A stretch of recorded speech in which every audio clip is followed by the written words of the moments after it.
Perfect. Once again, welcome the racer to the ascension path. I really do hope in future you come to enjoy it more and more. Ooh. Welcome to the transit talk for Venus and Aquarius.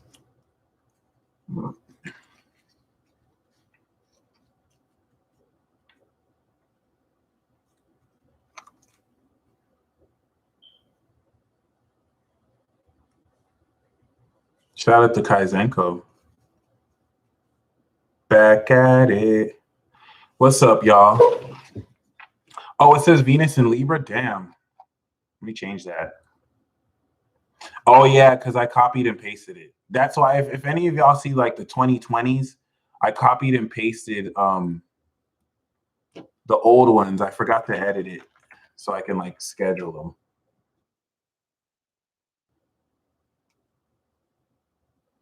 I have to do 20. Oh, never mind. Cosmic Love.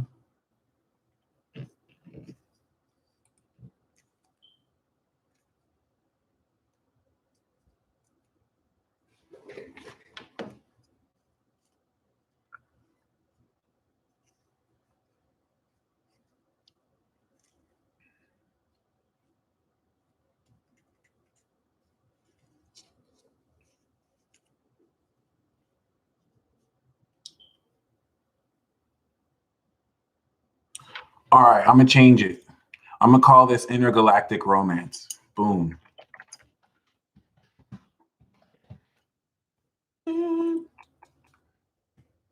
Intergalactic, you and me. Intergalactic, you and me. Do y'all just remember the good old days, like 10 years ago, when Cudi dropped his first album and like nothing bad could happen, and Drake was just coming out and everything was just great? Little did we know 2015 would be a thing. Little did we know 2019 would be a thing. We were just all happy. We were just listening and rocking out to great music. You know what I'm saying? Like, oh, this is the good old days. Yeah, there was a housing bubble and a crash, but like, man, like we took it for granted. Now you need to wear a fucking mask to go anywhere. Like, damn, we got God. Other than that, welcome to Venus in Aquarius. Oh, Michelle, it was so simple. Like, Jesus. Okay. Welcome to Venus in Aquarius. Venus transiting through Aquarius is occurring from February 1st, okay, to February 24th. From the 1st to the 24th, we are going to see this transit. Okay, thank you, Heidi. Much appreciated. You will be my very first live reading. And I was just about to say, actually, I will be at the end of this transit, be doing live readings. I will pull a romance oracle card, right, for each person who gets in the super chat line. I have my PayPal link or super chat. We're going to start with Heidi. And I also have a new sale. The exclusive sale has ended until the 24th to honor. The minimum is $19.19. If you look at the description box below, you'll see the details about the super chat. But the and if you don't want a romance oracle card and maybe you want like a tarot card instead, I can just request it and I can pull a tarot card for you. That's no problem. So yeah, I'll be right back.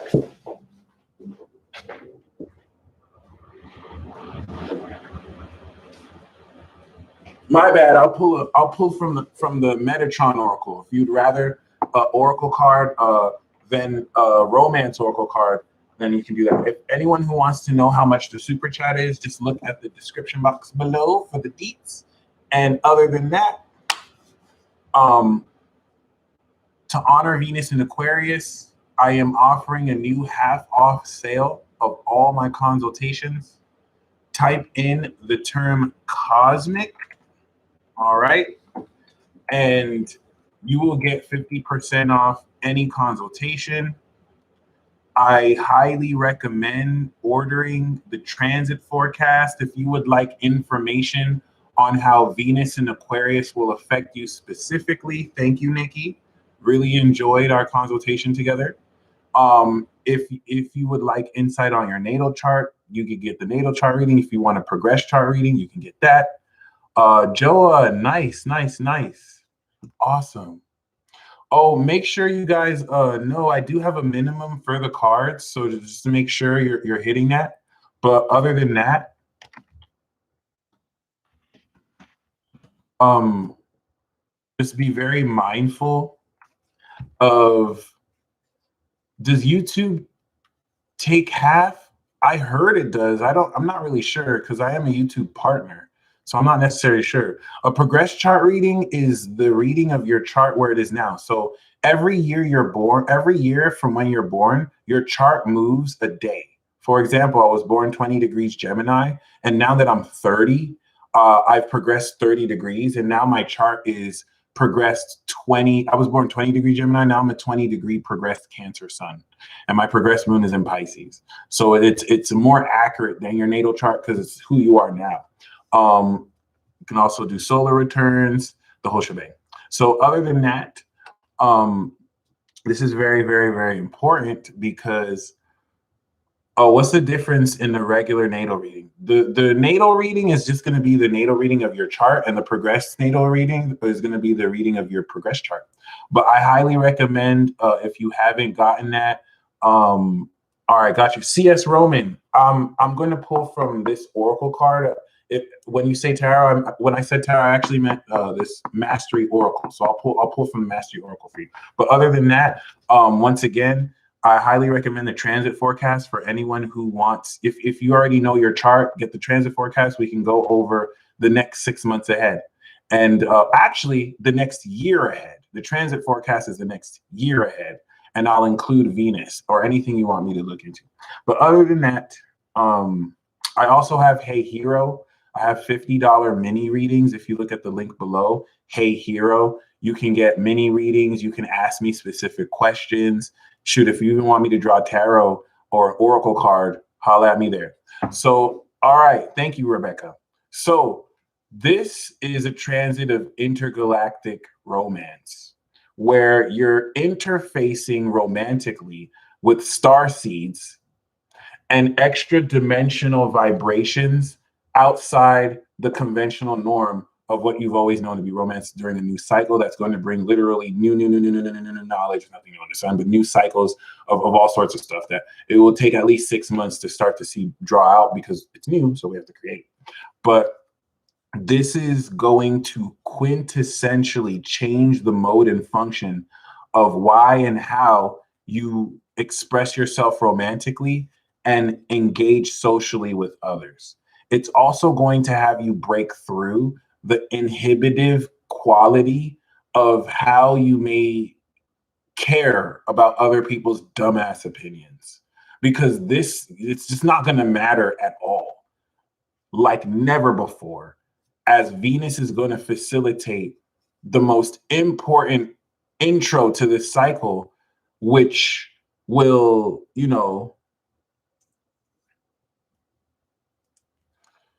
which will very, very, very, Venus is going to be part of the new moon cycle, which is going to innovate, right, with the quality and polishing of Venus, how you integrate this new knowledge into your relationships. And the major thing of that is we're coming off the heels of a great awakening. All right. Shout out to Big Empress Energy. And this is what is going to manifest during this new cycle is the new knowledge of this. Thank you, Son Goku. All of you who would like a tarot reading instead, I'm just going to pull from this oracle card. Just to, I know I said tarot, but I meant to say the oracle card. But other than that, sweet. You want to be very mindful because this is definitely going to open up very powerfully. So let's break it down. We're going to do the breakdown. I'm going to start to introduce segments to this because why not introduce organization?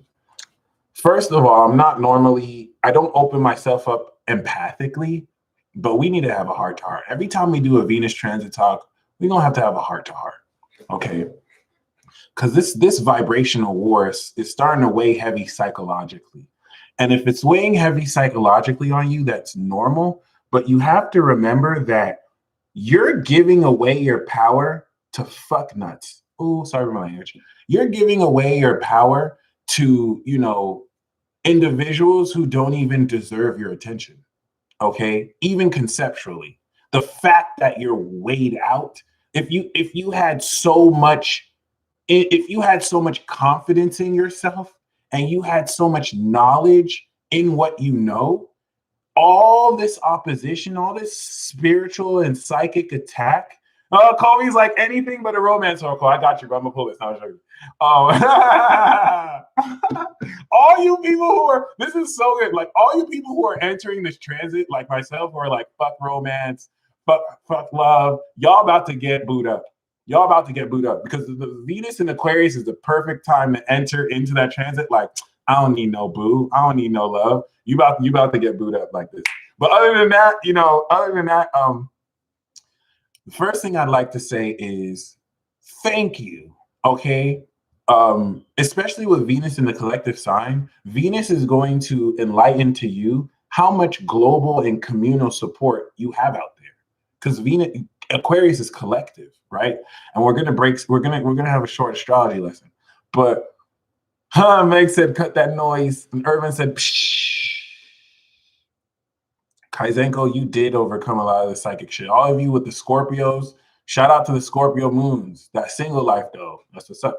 So thank you guys, first and foremost. I started this channel 2014, and I'm not gonna lie. I don't want to jinx myself, but I mean, considering how potentially nasty, yeah, pour up some whiskey, bro. Considering how potentially nasty people can be on the internet, I've been very blessed to manifest y'all. I manifested y'all. And this is a working relationship that is going to really establish itself. I got you, Melissa. Very, very, very accordingly and very, very amazingly. All right.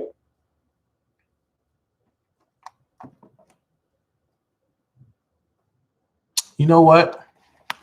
I'm just gonna pull an oracle card and a romance card for everybody. Forget it. Kobe, if you'd rather get just 2 oracle cards, I can do that for you too. But we'll just do, for those of you who said you just want tarot, I'll just do 2 oracle cards instead. But other than that, okay. I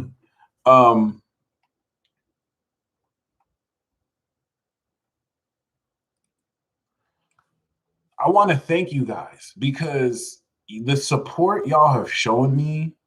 You'll take the combo, got you. The support y'all manifested me. I am a representative of the universe. And so you all collectively and individually manifested me in your lives to assist you and also to learn from you as well. I got you, Rachel. Gold Lion, I feel you on that. We'll see. And so thank you. Much love, and I manifested y'all too. Thank you, Maggie. So I'm just kind of amazed, like a lot of the progression and the awakening and the progress I've come into. I'm just very grateful that y'all really helped show me that, there's a need for this. And I just appreciate how, we all found each other individually. We may have been, it's not like we came from war-torn ghettos and we had such horrible lives. However, we can all, resonate with the whole notion of not necessarily being appreciated or seen or known as we are. And I think it's amazing how we were able to co-create us, a amazing community and group of individuals, socials and collectives who pull our energy together, get to know each other, and and personally, understand. Someone said, shout out to Gold Lion. Shoot, that would be dope if Amber and I made up and we actually started doing videos again. I don't necessarily want to put out there that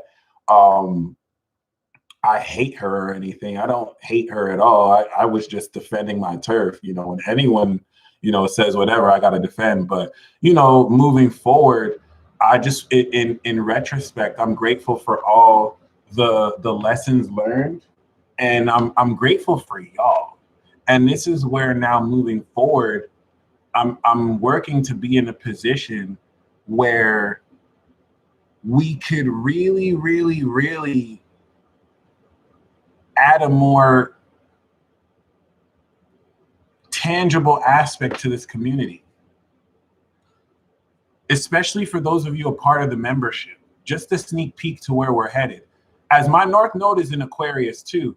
So, this is definitely going to, for those of you born in the 90s or 71 with North Node in Aquarius, or 90 and 91 and late 89, your mission is being activated right now. So many videos I have to make real quick, but or over across the line. But what I'm in a position to do, especially I think now is a good time to mention too. No. I'll hold off on that. But oh, Aqua made heaven. That's what's up. Shout out. Thank you, Justin. What I'm going to plan to do over the next 2 years is to slowly but surely, as we build this community, whoever ordered a reading, thank you, put in a position where B Goddess said that, first of all, you should get a Saturn return reading from me. I got you. Okay, use the half off code. But whether you can or not, don't be confused on what to do. You will know. Any of you who are confused as to what to do or what you should know, that's a good sign. February 11th, the new moon will bring that in. And so over the next 2.5 years, I want to create a certain system or method to where anyone who's really a part of this membership, we are going to look out for each other. Let's say you don't have rent, or let's say, something very fucked up happened. You need a place to stay, or you need some extra money, or you need some support. We got you. You should be able to come to this community and let us know, and we fucking got you. You feel me? I would still want to be in there's still some preparation for that, right? And that might be more the 11th house transit, but now we're at the stage to where we do exist around the world. Think of this as a global body. And moving forward, we're really going, I have a Facebook group, Mystical Illuminations. I'm going to actually be more active there. And I don't want to reveal this too soon, but I might as well. Venus is in the sign too. I wanted to wait until the new moon in Aquarius, but I have already started the process of approaching people with contracts. I have a new consulting LLC. And so, I don't do tarot, but, I'm about to have a special tarot reader on the site. I'm about to be approaching a few people to really expand this brand and organization. Even I know Big Empress Energy is in the chat. Shoot, I'm gonna approach you with a partnership contract too. I just wasn't sure if I just wasn't sure if perhaps you may be too and not just you, but like certain people. I don't want to make sure this doesn't distract you from what you're doing. But outside of that, I'm really, now is just such an amazing period to take every individual spiritualist and now bring the team together and move forward as the fucking Avengers. But other than that, it's gonna be lit.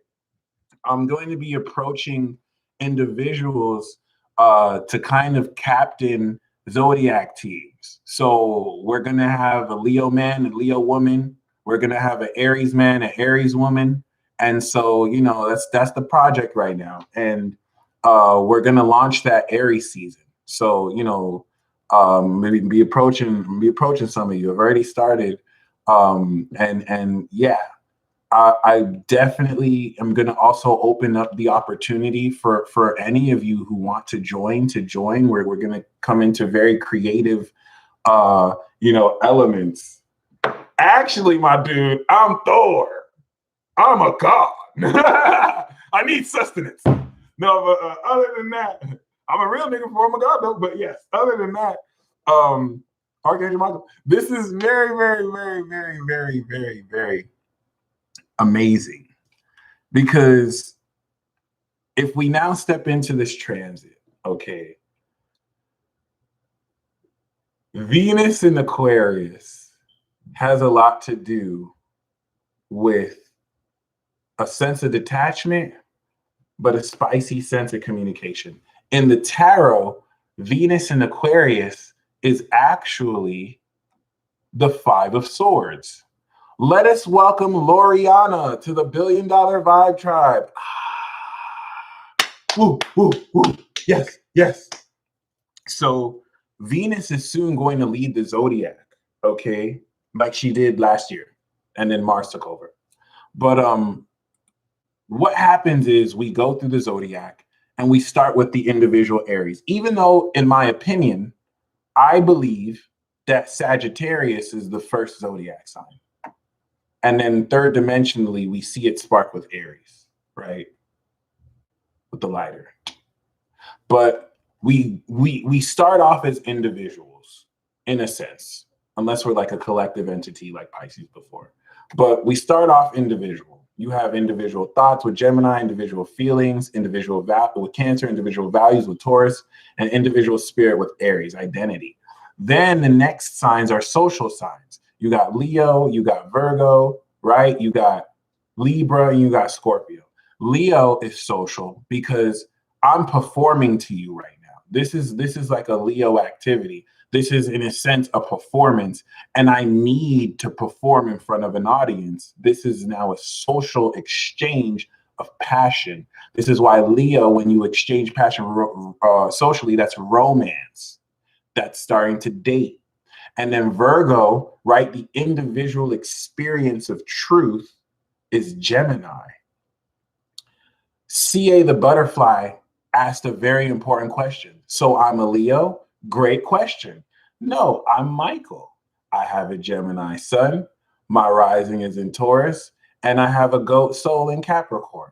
And so this is where I'm so glad you asked that, because the language of astrology, we say, I'm a Gemini, I'm a Taurus. It's like shorthand, but technically you're not a zodiac sign, right? The zodiac sign is you, but it flows through you. But great question, because this is where you're starting to tap into the more multi-dimensional, extra-dimensional facet of yourself. You're all the signs exactly at this point. It's slang. So keep that in mind, because once we step into the individual expression of truth through Gemini, my perception of truth is an illusion, or the truth isn't, but my perception of truth, or rather what I meant to say is my perception of reality is an illusion, because your mind, if you look up a TED talk, I think by Emil Seth, he talks about how your conscious mind hallucinates your current reality. By the time you're able to focus and actually be able to perceive what's happening, time has already shifted. And so, throughout life, you learn how to do this. And so this is why the mutable axis of perception is so important, because you have an experience of truth, but I may not see the colors the same degree that you've seen the colors in. And the way you perceive truth might be a little bit different. And so Virgo is crucial. The social element of Virgo is this individual truth, meeting with this individual truth. And Virgo fleshes out between both truths what is real. Because if I see a bird shitting on a dude, and then you see a bird shitting on a dude, then you both experience that individually, but socially, it's real that a dude got shit on by a bird. Disgusting. Or good luck. Now, okay. So the fact is that person got shit on by a bird. Now, Sagittarius is the collective perception, to where, okay, you saw someone get shit on by a bird. Another person saw someone get pooped on by a bird. And then Virgo is both of you coming to be like, did you see that person get pooped on by a bird? Now it's real. Now you didn't just see it because someone else saw it, right? And that technically, you can argue that technically doesn't make it real too, because it could be a simulation, blah, blah, blah. But still, in that individual experience, that's real. Now, this is where Sagittarius comes in. And this is why Sagittarius is philosophy. And this is why Sagittarius is argumentative with Gemini. This person saw someone get pooped on by a bird. This person saw someone get pooped on by a bird. Virgo says, both of you experienced it, and so it really happened, right? But Sagittarius is saying, this guy says, oh, that guy got pooped on a bird. That's good luck. And this person said, that person got pooped on by a bird. How horrible. So both of you acknowledge you experienced the real experience, Virgo, but the meaning you derive from it is different. That's Sagittarius. And this is why Sagittarius and Pisces are more abstract, because you can glean an infinite number of meanings from one experience. One experience can mean everything to anybody, okay? Colby can call me, what's up, brother? And someone can look at that as, wow, that's great camaraderie. And another person can be like, he's racist. And so Sagittarius is where we start to reach the land of reaching, or the target with the archer, and the ability to now derive meaning from what's facts. This is why Gemini is opposite Sagittarius, because you can say that this is what something means, but Gemini opposite has to align it and make sure that what that means is true. For example, you both saw a bird poop on a man. And so someone can be like, that means that space aliens sent that bird to poop on that man. And then Gemini comes through and says, no, but there's no space alien. It's true, there's no space aliens in the area. So that's not the right meaning. This is how Sag and Gemini put each other in check. Tessa, I don't use a fucus because a fucus is a constellation fronting as a zodiac sign. However, I was introduced to a model of a fucus that I kind of resonate with. Let's introduce C.S. Ronan to the yin yang master, because Scorpio is the last zodiac sign in that model, and Scorpio has like 8 degrees. And so the way a fucus works in this model is you go around, and once you get to Scorpio, you start to spiral beyond this dimension. And a fucus represents that spiraling out of 3D into 5D, to where the zodiac wheels goes whoosh. And so that's why I say you need to be initiated into a fucus. The astrology of a fucus as a zodiac sign does not work third dimensionally. So you can't really use transits. Third dimensionally, it's 12 signs. It's 12 signs. There's only 12 signs. But a fucus is when you transform through Scorpio, raise the Kundalini, see through your third eye through Sagittarius, and it's no longer linear. It's and that's all I can explain, because I'm not really initiated into the wisdom of a fucus. And so since I'm not, Jacob, I feel you. If you feel dumber for that, I'm gonna take the L. But like, once again, I'm not initiated. No. Fuck NASA. I'm not initiated into the wisdom of a fucus. So to tell people that there are 13 zodiac signs is still very misleading. There's 12. But once you're initiated into the wisdom of a fucus, that's different. You start to perceive different. But a fucus is the astrology of you in your God form. Because when you're in your God form, you can perceive multiple planes of reality overlapping the third dimension. And the fucus helps you do that. But NASA just put deception to now kind of put the whole birthday changing shit. It's stupid. Other than that, once again, the collective meaning in Sagittarius that now takes the facts and deduces the meaning is also completed with Pisces. The reason why. Gemini answers what, Virgo answers how. Sagittarius shows you the meaning of what the truth means, or that shows you the meaning of truth. And then Pisces answers why. Gemini starts the sentence, Pisces finishes the sentence, okay? And Pisces is going to conclude. This is where Virgo puts Pisces in check. So this person is going to see that someone got pooped on by a bird, and they're going to say that that means whatever they think it means. But then Pisces is going to be like, that person got pooped on by a bird because they are a tuna fish sandwich. And this is where Virgo puts Pisces in check to be like, honey bun, this person is a molecular human. They're not a tuna fish. And this is where the reasoning needs to align with facts and the meaning needs to align with truth. That is the mutable axis of perception and magic in a nutshell. Boom. And so as we move beyond the social signs, Libra takes the on-point perception of Virgo, factually speaking, and expresses it artistically. That's why Libras are super scientific and intelligent, because they put in a lot of research into, through Virgo, what they perceive and show third house Sagittarius. This is still expressly a social sign. And then Scorpio is sex, because I have my individual feelings, you have your individual feelings, and then Scorpio is where we have both our individual feelings, baby. Okay, yeah. And then it's shared emotions, which requires trust. And it's just very chaotic and messy, just like Scorpio, because it's the most difficult thing to deal with. Having to connect with the irrational nature of different emotions, but it's very deep and it's very, very strong. And it makes Scorpio super psychological. And then you have the collective zodiac signs, the gods.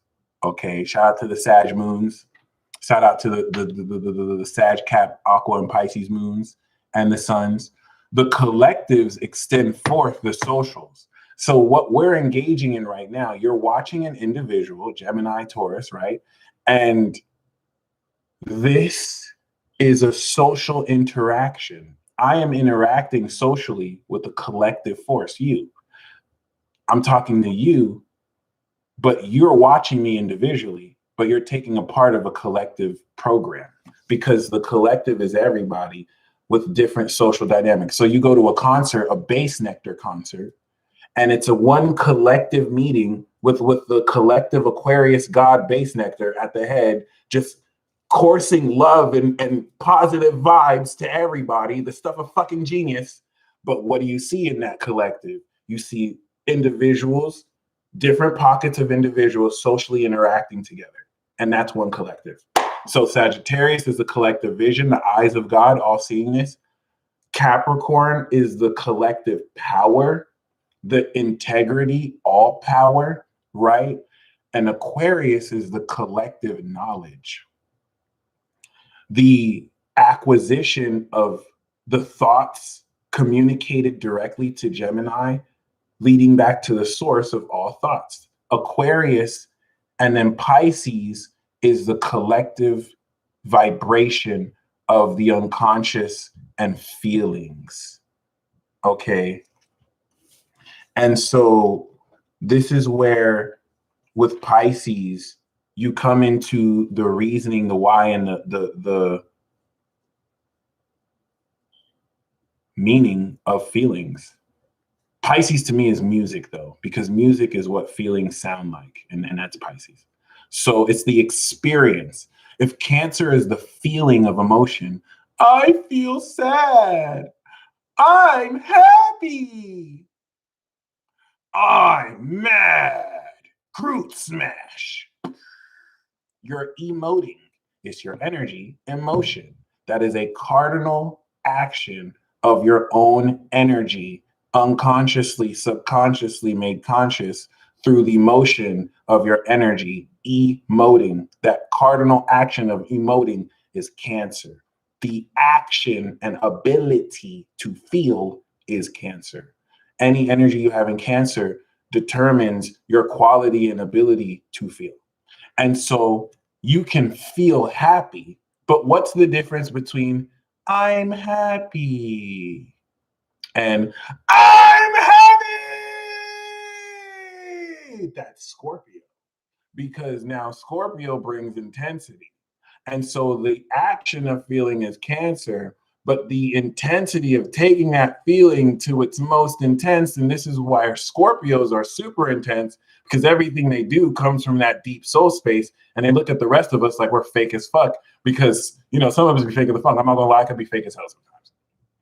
Sometimes I could be fake as hell. Sometimes it's just easier to just smile and be like, hey, could you go away, please? All right, bye. So, like, I'm not even gonna front. I'm not as real as Virgo. I'm not as real as Scorpio. I'm not even gonna act like I am. It is what it is. I could be super real, but I'll be holding that back because Capricorn, I'm not trying to deal with the Capricorn just pissing people off, and it is what it is. But Scorpio is now the intensity of the emoted feeling, bringing it to its most intense, especially during sex. And then Pisces is literally the experience of your feelings. So I'm happy. I'm happier. I'm intensifying it in Scorpio. And then now I'm experiencing that. What is the effect of my emotions? When I'm happy and I experience that, and now my smile makes you smile, that's a cause-effect relationship. The magic of changing your smile, that's Pisces. And now we're sharing collectively feelings. So, okay, Gabrielle, I see you date angels. That's what's up. So that's amazing, because now we can apply this to air. All right. The action of thinking is Libra, but that ends. Oh, Dragonfly! I got the exclusive online courses. In fact, I'm in the process of making mini courses right now. But I totally got you. I totally got you. Totally got you. Speak astrology coming soon. But other than that, this is very important, because now Venus is in Aquarius, and with Venus in Aquarius, and with this Aquarius chapter, Aquarius and Pisces are a bit unique. I'm starting to acknowledge the fire realm, right? You have the etheric realm, you have the material realm, you have the astral realm, and you have the causal realm. And so Sagittarius represents the ability to perceive the etheric realm, to see energy, okay? Capricorn and Saturn represents the material realm.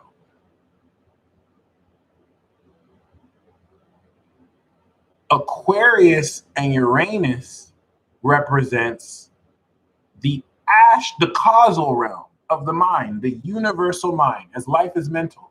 So the thoughts that you're thinking right now come from the same realm of the thoughts I'm thinking.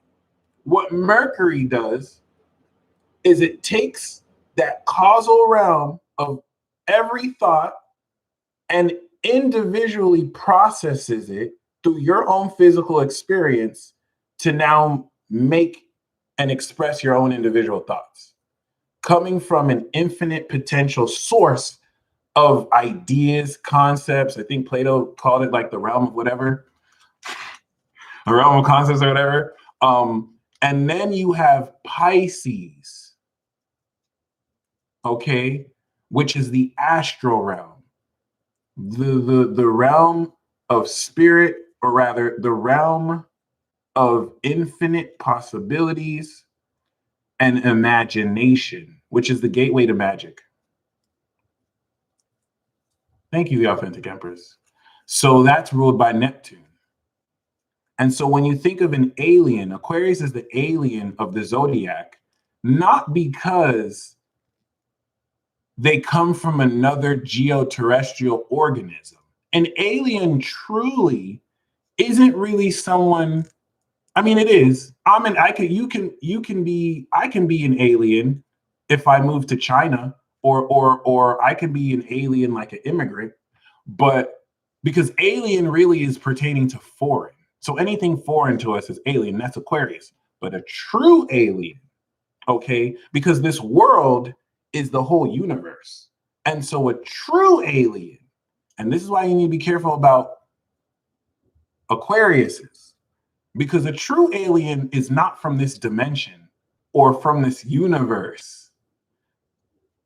Aquarius exists as frequencies and vibrations. Aquarius is a frequency and Pisces is a vibe, a vibration. Zzz. And Aquarius is the actual frequency that manifests a vibration. Okay? And so a true alien is a frequency or an entity that comes from a different dimension, a different universe, a different realm. And so the whole concept, so you have aliens that may come from different planets, and then you have true aliens that may not even exist as physical entities, but frequencies that influence thought and all sorts of stuff. And so this is where, okay, if we look at the 4 dimensions where you have an etheric body, you have a physical body, you have a causal mental body, and you have an astral emotional body, we're getting ready to incorporate higher advanced understanding of these concepts. Let's welcome Maggie to the ascension path. Woo! Some of you are lords of these realms. Just look at what element you're dominant in. And this is important because when we think about this stellium in Aquarius, there's an evolution and revolution of the mind. Thank you. I got this bracelet from Stariari. Check her out, stariari333.com. She makes dope ass bracelets. I actually even have an Archangel Michael one. I'll put it on. But yeah. Now that we're stepping into Aquarius and we have Saturn, which every 30 years brings an update, a firmware update to the causal realm by introducing stronger narratives and new ways to think. Did you like this video though? Oh, please like this if you haven't yet. If I get to 400 likes, I'm busting a freestyle. I'm busting on site. This is very important given that we're getting ready to understand these realms, but more importantly, the entities that peruse this realm. Realistically speaking, we're grounded here in this material realm. But what if I told you that things are inverted and you drawing a stick man came from an inspiration from the astral realm of your imagination and mind to draw it. And so you summon that physically here. But what if I told you that with duality reflexively, your perception of drawing that stick man makes you think you brought it into reality? But what's to say the stick man doesn't have sentience, but what's to say an astral force didn't use you to draw it through? What's to say an astral counterpart of yourself didn't deliberately inspire you to draw that? And this is where with this new transit, you're going to start to incorporate more than just the physical realm. The biggest trick is to make you think the devil doesn't exist, but mainly to lie to you, okay, about this world merely just being material. And thankfully, with the advent of quantum mechanics, we're stepping into more realization of potentially how we can incorporate these other realms, provide, and also higher dimensions. Okay.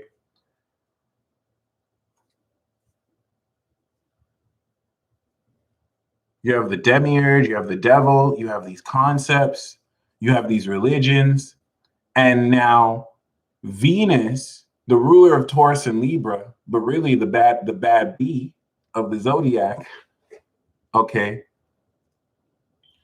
And I do want to explain that more. Velma said, can you explain that more? I'm just writing a fairy story now with illustrations. So Velma is the narrator of a fairy story. And Velma, as a creator, okay, creator Sagittarius, and then narrator, the third house of the creator, to draw into life the narrative of what's being created.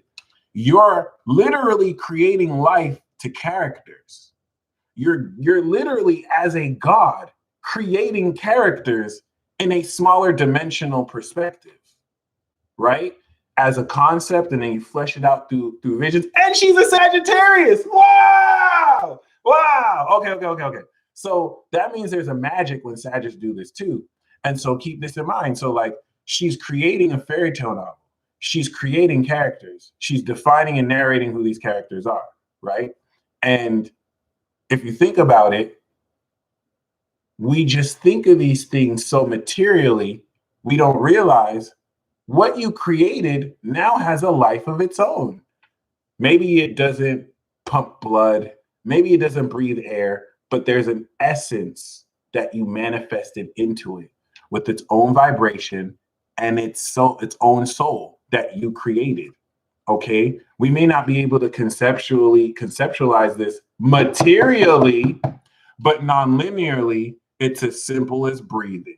Okay, and this is where I invite you to consider. You don't have to believe this. This is just conceptual, right?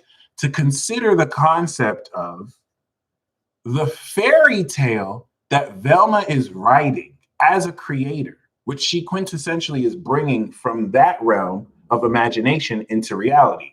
What is to say conceptually that the fairy tale didn't manifest her to create that? Think about that. Because this is a little bit akin to the relationship between God and goddess, hypothetically, conceptually speaking. So you don't have to believe my rendition of it, but I want to open you up to the concept of a creator God who, upon manifesting the sperm, right, the DNA coding of existence, manifested the truth. And once that truth was manifested, the goddess took that sperm and created life, the Big Bang. Boom. And so if you consider that, it would look like third dimensionally, oh, God manifested goddess. However, if you look beyond the third dimension, did God manifest goddess, or did goddess inspire God to manifest the truth? In which case, you can't say that God created goddess. Maybe goddess created, and see, I'm saying God, goddess is an archetype, so you don't have to take that literally, but conceptually and hypothetically speaking, I want to put that in your mind so that you learn to look at things not just third dimensionally. Please don't get caught up in, oh, this is how God or goddess. This is just an example. This is just an example.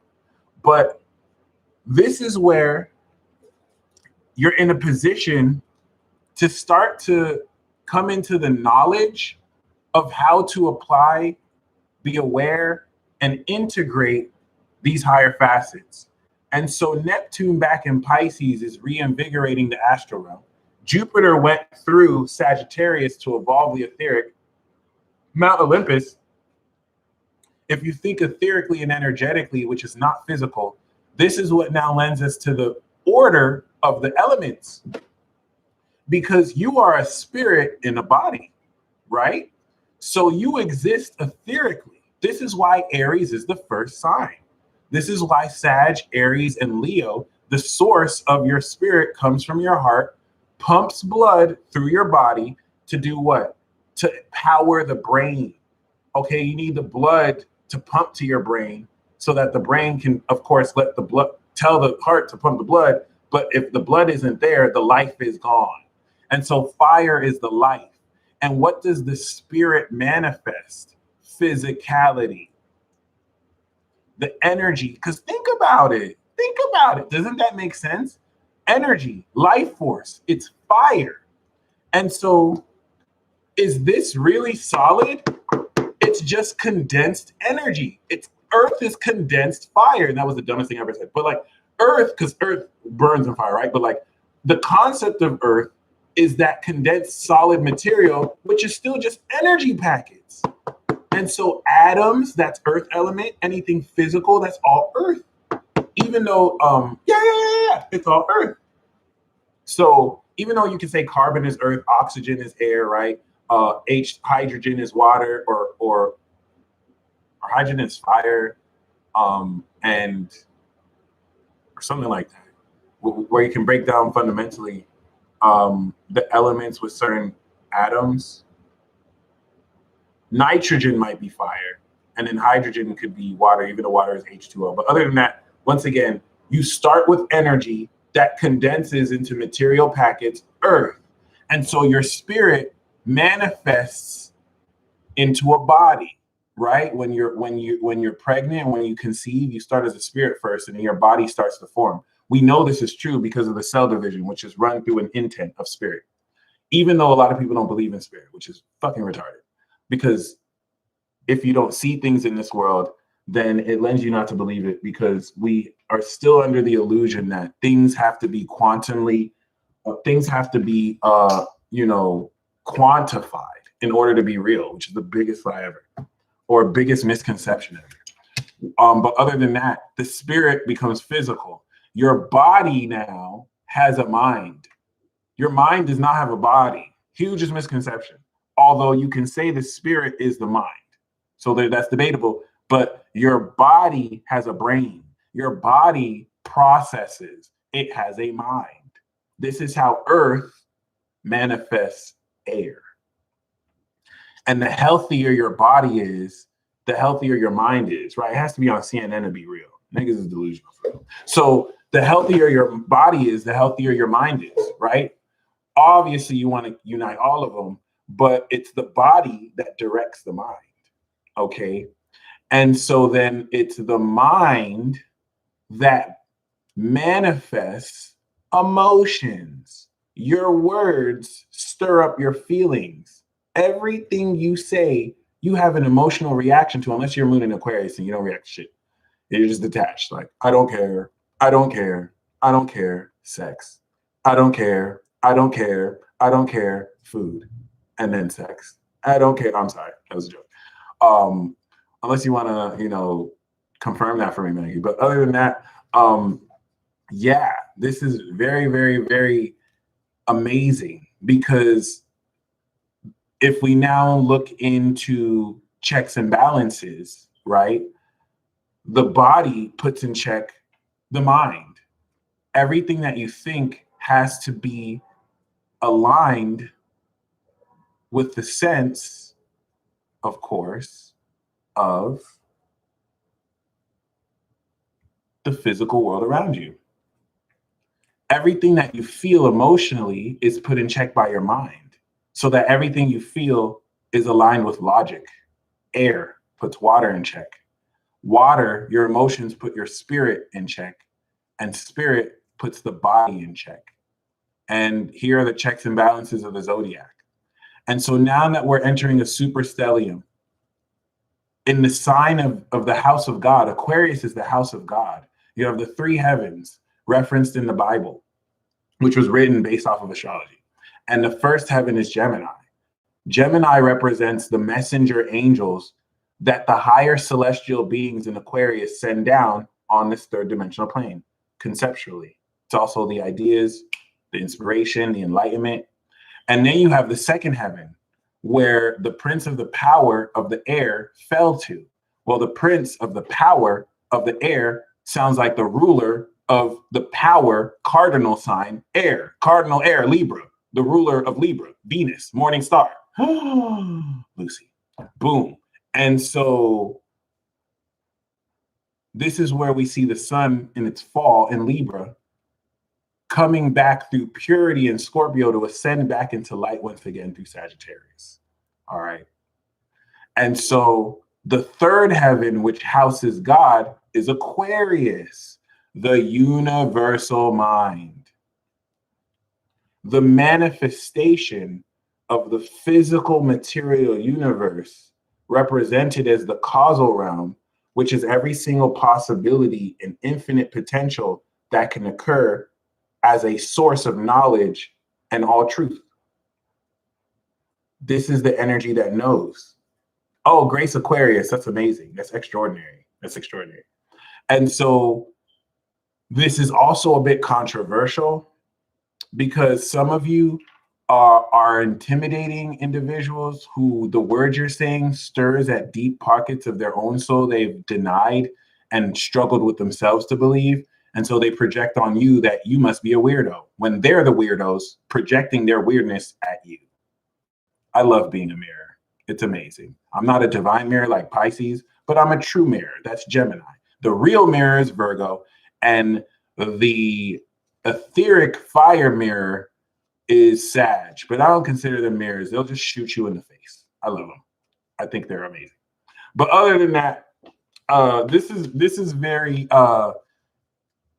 key here, especially you Aquas who are leading us into the new age, because this is getting ready primarily to fully upgrade the level with which you tap into this causal, universal aspect of yourself,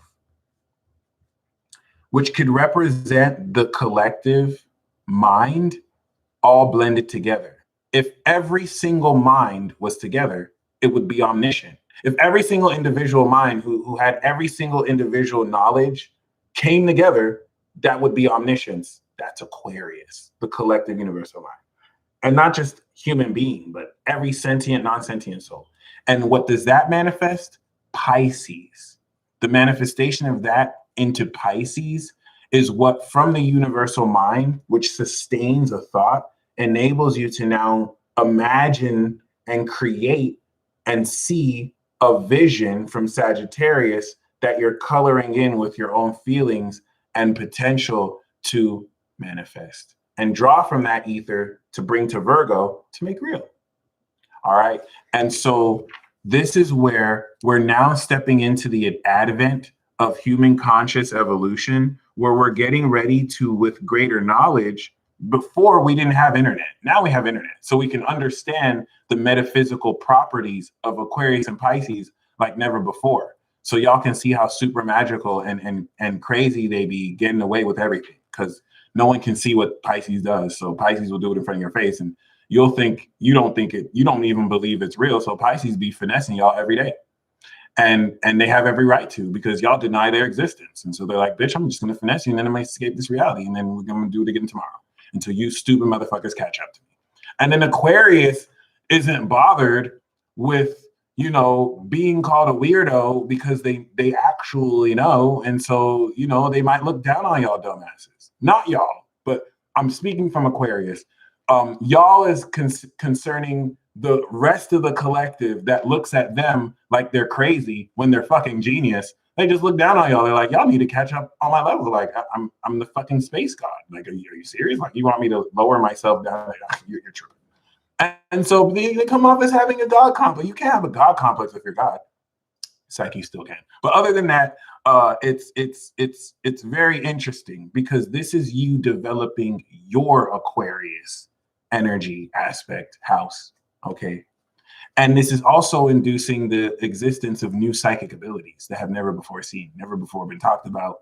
And this is one of the most difficult parts of this period. Some of y'all are bringing into existence abilities that you don't even know you're doing because you don't even know it exists.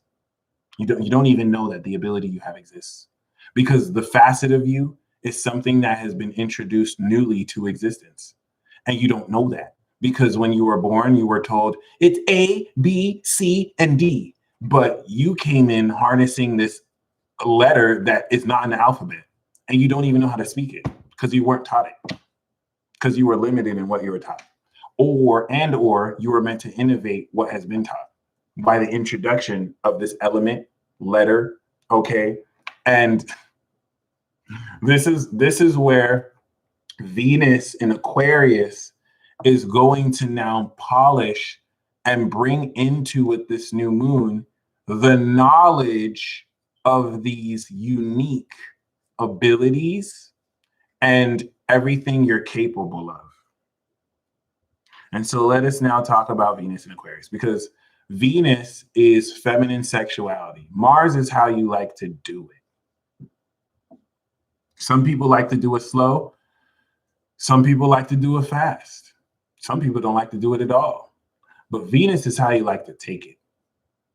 How do you like to please yourself and others? And so we know Venus is leaving the sign of Capricorn. It's left, and now it's in the sign of the collective air, Aquarius. And concerning this collective air, this does a whole lot to very magically connect you with a very important sense of how you apply and tap into this collective heart, this cosmic heart, and collective sense of pleasure. It's going to get ready to tap you into a new cultural narrative where you're going to see really weird and new relationship dynamics. And some will catch on and trend like a fucking plague. And then you'll get to regret later, 10 years, like, oh my God, I did that. That's disgusting. It's weird. Or you may brag to your grandkids about it. You never know. But you know, because weird is not bad. So some of you are like, Meg, you may like weird. I think weird is supernatural. So I'm with it. But other than that, or weird is supernatural. I don't think it actually is. So I'm with it. But you know, it's so hard to put this into words. Oh yeah, Kimberly Kerr, the whole notion of you being an ancestor and reincarnating is as simple as breathing. My uncle is the reincarnation of my great-grandfather, and he's an Aquarius. And I only know that because I sent a prayer to my great-grandfather. I was like, yo, I want to know you. Like, who were you? I've heard all about you. I said this in my head to myself. And I forgot Aquarians are telepathic. But like my uncle, next day, less than 24 hours, came and said, I'm the reincarnation of your great-grandfather. And everything in this world can be explained by science, even magic. There's no such thing as like magic or there's no such thing as like, unexplained phenomena. Everything in this world can be explained by, he didn't say there's no such thing as magic, but he said, even aliens can be explained by science. And Aquarius is telling me this 2014 before I started, you know what I'm saying? My channel. So like y'all are really out here.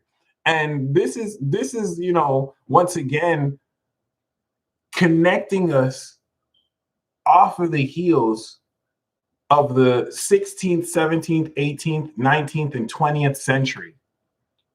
Science is just the breakdown of magic. Science is a collection of knowledge. It's Aquarius. Science is Aquarius, to be honest, because Aquarius is knowledge. Science is a group and collection of knowledge. And Virgo is clinical experimentation and analysis. Virgo is the procedure of how you work with scientific knowledge. It's real magic. A lot of what you call science is real magic. Real magic denotes analyzation, experimentation, manipulation of variables. The other end of this is the movie Divine Magic, where you just imagine something and it happens. This is the type that people dick ride, and it's the least practical. And you know, only a small percent of the population can harness it. But magic is more real. It's you and me. It's what we do every day. Magic is breathing. The fact that you're breathing and you have an auto nervous system is magic. It can be explained by science. It's still magic. And the whole conception that magic is something unexplainable is a fucking lie. Magic is a part of everything. It's the mutable axis of perception. Your ability to actually perceive reality is the definition of magic because of the cause-effect relationship. But, you know, this definitely now, with Venus entering the equation, is important for several reasons. Venus is joining in with Mercury retrograde. Okay. Venus entering the party as it has right now is going to start to incorporate your relationships with people with this new narrative. And we're going to see Venus start a brand new karmic cycle with Saturn as soon as Friday. And Friday, theoretically, is the day of Venus, Viernes. It's not a coincidence that on Venus Day, Venus starts a new karmic cycle with Saturn. And so karmic cycles with Venus are instilling a mastery of the heart and getting ready to manifest the next karmic lessons, which collectively square Uranus 6 degrees and lightly Mars, while the moon is in Sagittarius, will have everything to do with understanding and bridging the uniqueness of your own individuality with new collective narratives. Venus starting that karmic cycle is you coming into the knowledge over the next few weeks that you are a part of a supergroup. Some of you don't even realize you're getting recruited by the Avengers right now.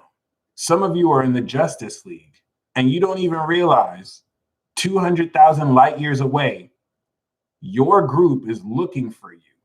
Oh yeah, the last member of our league is on the planet Earth and they're still dormant right now.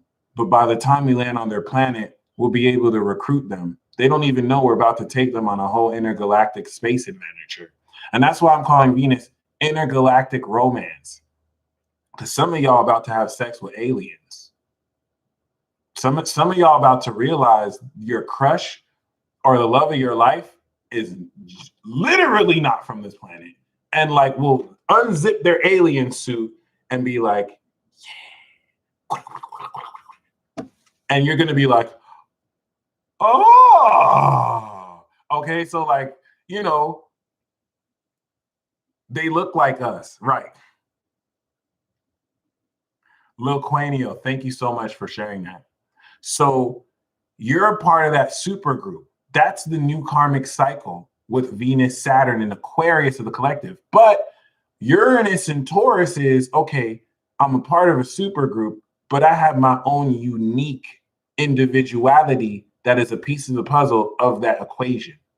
And that's where it's the square, because you have stubborn values that may not align with the collective ideals. Individual values, collective ideals that will clash, okay? But the purpose is not compromise, because name Aquarius and Taurus, whoever had an argument, who compromised with each other. I'll wait. I want you to wait for two fixed signs who've ever compromised. Opposite signs can do it, never really, but kind of maybe if it was a miracle. But like, have you ever seen a Taurus and Aquarius compromise on anything? I will wait. I will actually wait like a good minute. Taurus, would you ever compromise to an Aquarius? Aquarius, would you ever compromise to a Taurus? Then that is comical. That is comical. I've never like I will see Bigfoot before I see that. I'm sorry. I'm sorry.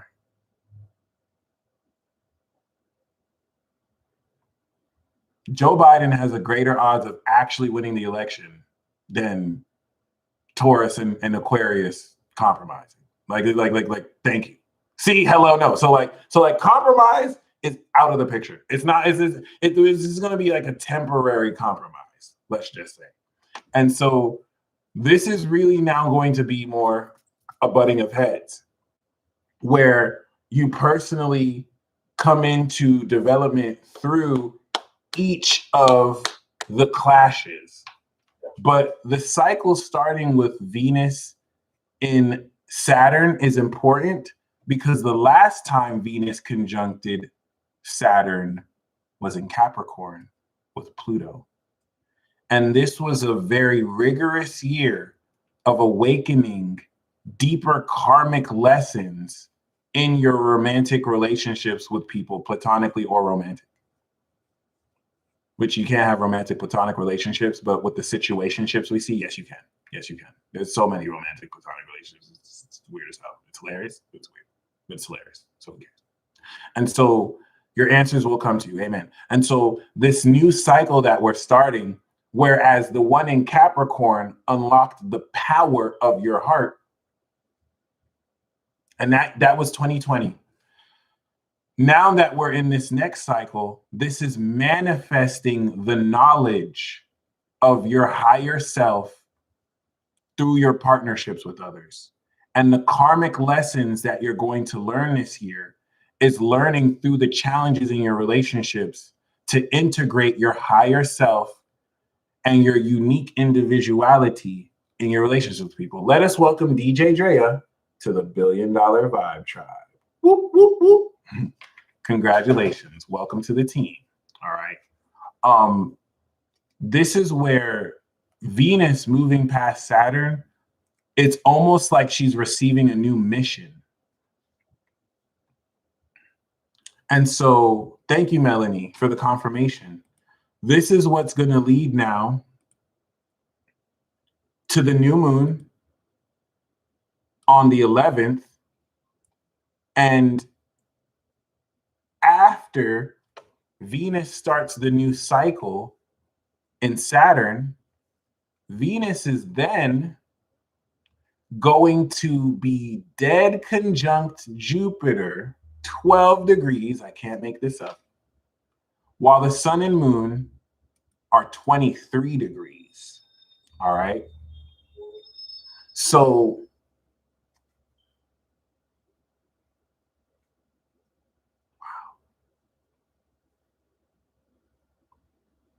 yeah, I hope Chad is cool. I think he's all right though. I think we spoke a couple days earlier. But once again,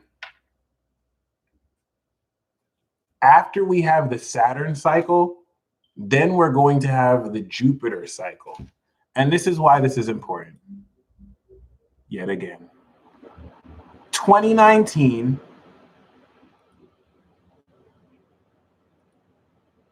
and 2020, okay, we had the Venus cycle in Sagittarius. This is maybe the most important thing. 2019, we had the Venus cycle in Sagittarius. Wow. We had Venus and Jupiter in Scorpio, and we had Venus and Jupiter in Sagittarius twice. And so those were two evolution cycles where Jupiter served to expand the meaning of your relationships. Do you know what we never had? We never had Venus meet together in Capricorn. So y'all seen relationships dynamics evolve, but you never seen them come together. You never really experienced that point where everything that expanded and showed you multiple possibilities. We never had a Venus-Jupiter cycle in Capricorn.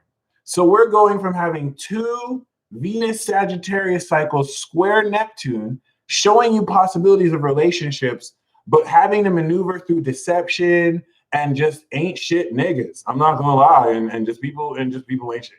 I mean, just be completely real. And fuck boys and fuck girls and all that. You know what I'm saying? The Jupiter is like, oh, this is possible, but oh, this is reality versus fantasy, right? We're going through that. Venus going through Capricorn, gaining integrity. And so skipping the Capricorn, we're now meeting in Aquarius. Huge.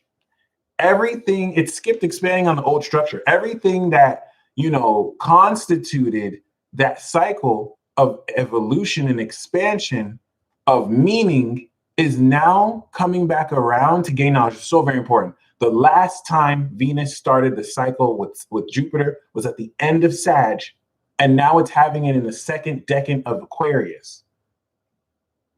So you're not going to be stepping into grounded relationships. This is going to be out of this world, okay?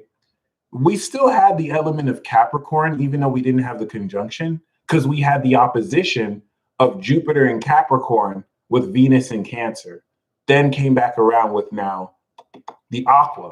But this is very, very revealing because the new moon cycle, starting with this evolution, is going to expand the extraordinary quality of how you're also going to be bringing these higher facets, knowledgeable facets into your relationships. And since this is more collective, up in the sky, up in the sky. This is going to be more pertaining to this element of being able to also connect with multiple different people in all sorts of myriads of contexts that don't strictly have to be romantic.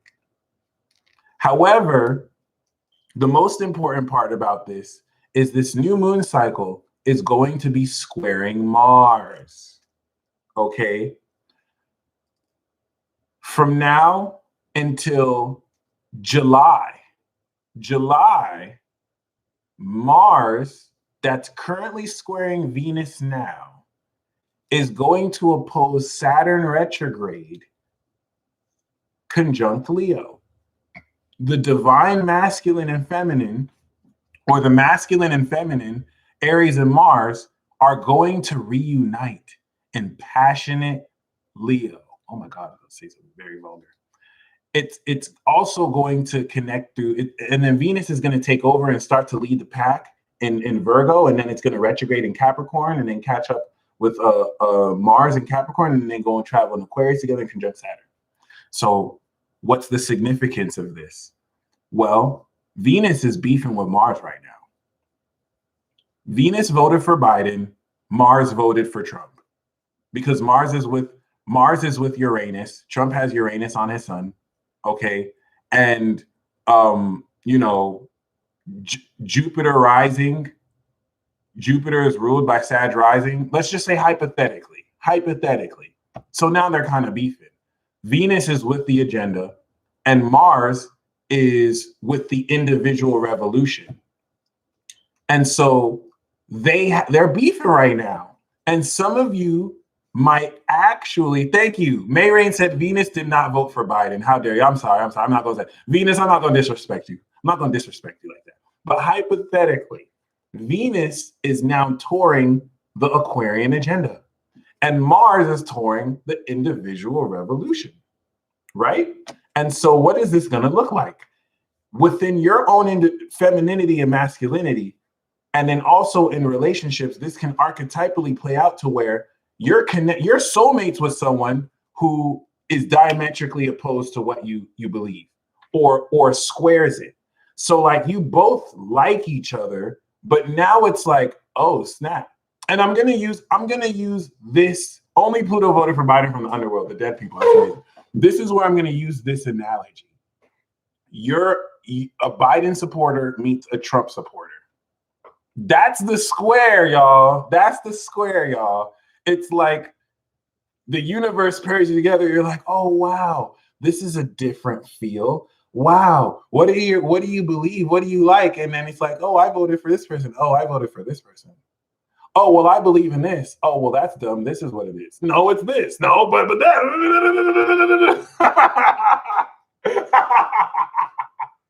Okay, so this is very important because the cycle is starting establishing these differences. It doesn't even have to really, break down like that because both of you can decide, okay, you're dumb. I don't like your beliefs, but I like you.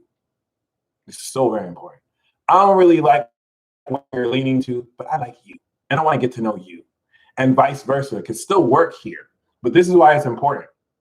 What starts off, right, and he wears a mask. No, but you need to wear a mask for this. No, you don't have to wear a mask. Like you're gonna, and this is where you're fated to connect with a soulmate who has this notebook-like connection with you. Ew, I don't know why I just said notebook. Ew, my bad. No offense to the notebook, but other than that, it's just the Capricorn moon in me that just the uber romance. Oh my God. But other than that, what starts off as a square is eventually going to come together in a conjunction. And Venus and Mars are going to have makeup sex. They're going to start to catch up in Cancer, and then they're going to have makeup sex in Leo, and it's going to be passionate, baby. Because Venus was first opposite. Just like Meg says, one person doesn't believe in astrology, one person believes in astrology. And so what starts off as a clash is going to go in through Gemini. The truth comes out and they're going to reunite and they're going to travel with each other. Venus is going to lead, but then they're going to catch up again in Capricorn. And then they're going to conjunct Saturn together. So Know that what starts off with differences is meant to start off as differences, because that person who's a Biden supporter or whatever is going to teach the Trump supporter stuff that Trump supporter may not want to admit. And that Trump supporter is going to teach that Biden supporter stuff that Biden supporter may not want to admit. And then both of you are going to get rid of the fucking stupid labels of Biden or Trump. And you're going to remember that you're individuals at the end of the day. And you're going to come together and create your own identity. So really, really keep that in mind. I'm just using that as an example. It doesn't have to do anything with politics, but given how polarizing this energy is now, all right, this is what will really heat things up, because the at the same token where, okay, this is going to be conflicting, Venus square Uranus, Venus conjunct Uranus, Venus opposite Uranus, it's still love at first sight. So it's like being a star-crossed lover. Oh, Jesus has been back. Yeah, the second coming of Christ is here, and the millennial reign is in progress. Okay, enemies being put under the footstool of Christ, and it's gonna be lit. Armageddon, all that shit. But yeah, this square can actually bring such intense attraction, because it's like with the square, you're connecting with somebody who you never really connect with under normal circumstances. Think about it. Would a Trump supporter be where a Biden supporter is? Would an anti-masker be with where someone a masker is? They don't frequent. So the fact that y'all even together is karma. This is the decade of the karmic twins. And so trines are easy flowing. A trine can be so easy flowing, you don't want to touch it, because it's like, I don't have to do anything about it. It's lit. A square is not easy flowing. A square you have to do something about. Otherwise, the tension will build. And that's why, personally, I think squares and oppositions are the best aspects of astrology. Squares and psychologically, people don't like unease, because we like things to be easy. But all the best relationships require challenge. You want to be with someone that's going to push you. For example, one of my favorite squares, I have a Venus in Taurus, right? And so I have a Mars in Aries. Like, Leo women are gorgeous. Leo is just gorgeous. Like Leo women, oh my God, like beautiful, right? But if I were to date a Leo, her sun or her Venus in Leo may square my Venus in Taurus, right? And so there's a mutual love, kind of, right? And this also applies with Virgo and Gemini sun. I love me some Virgo. Virgo's my 5th house. But the squares create some clashes, right? I'm Venus in Taurus. I want to watch Netflix, eat pizza, and sleep until 2 p.m. in the fucking morning. She's a Leo. She wants to wake up early in the fucking morning at 6 a.m. and work out. And there's going to be a clash. And the Taurus looks at Leo like they extra. Like, you too live right now. Like, this 6 in the morning. Like, what the fuck? And the Leo is like, you lazy motherfucker, get the fuck up. And it's going to light a fire under earth. And this is where squares happen. Is the relationship doomed to fail? No. The Leo can get Taurus up their lazy ass. And the Taurus can slow Leo down and be like, hey, Leo, smell the roses. You smell that? You like that? And so this is where, why are y'all crying? This is not supposed to be a joke. I'm trying to make this down. That is so Leo, right? Motherfuckers just mad inspired to wake up in the morning. Yeah, I'm gonna make today my bitch. It's like, yo, where do you get this fucking energy? You think, what the hell? Like, what the fuck? Good luck waking up with Taurus. Swear to God. Oh my God. Right. Hold on. Oh my God. Same with Virgo and Gemini. All right. Gemini Gemini wants to talk about everything, and Virgo, only wants to talk about what's real. And, sometimes Virgo has to tell Gemini, hey, that may be true, but that's not real. And sometimes Gemini has to tell Virgo, hey, that might be real, but that's not true right now. That might be real in a sense, but that's not ultimately true. And so, squares help force conflicts to develop both sides. But squares can also get ugly if there aren't supporting energies to help each other understand. Squares force understanding.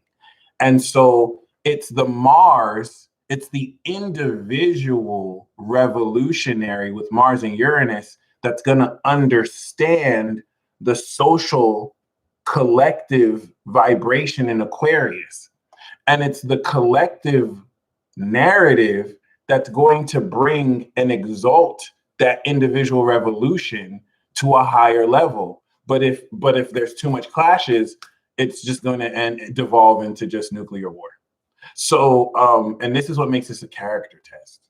So we actually have to pass this, or we won't have a future to leave behind to our children, which will be ugly. This is the decision. Like, we could either have a nuclear holocaust that occurs during Pluto and Aqua and Pisces, and then Pluto and Aries will come back and civilization resets itself, or we can build a utopian paradise and start that new cycle with the most advanced technology ever.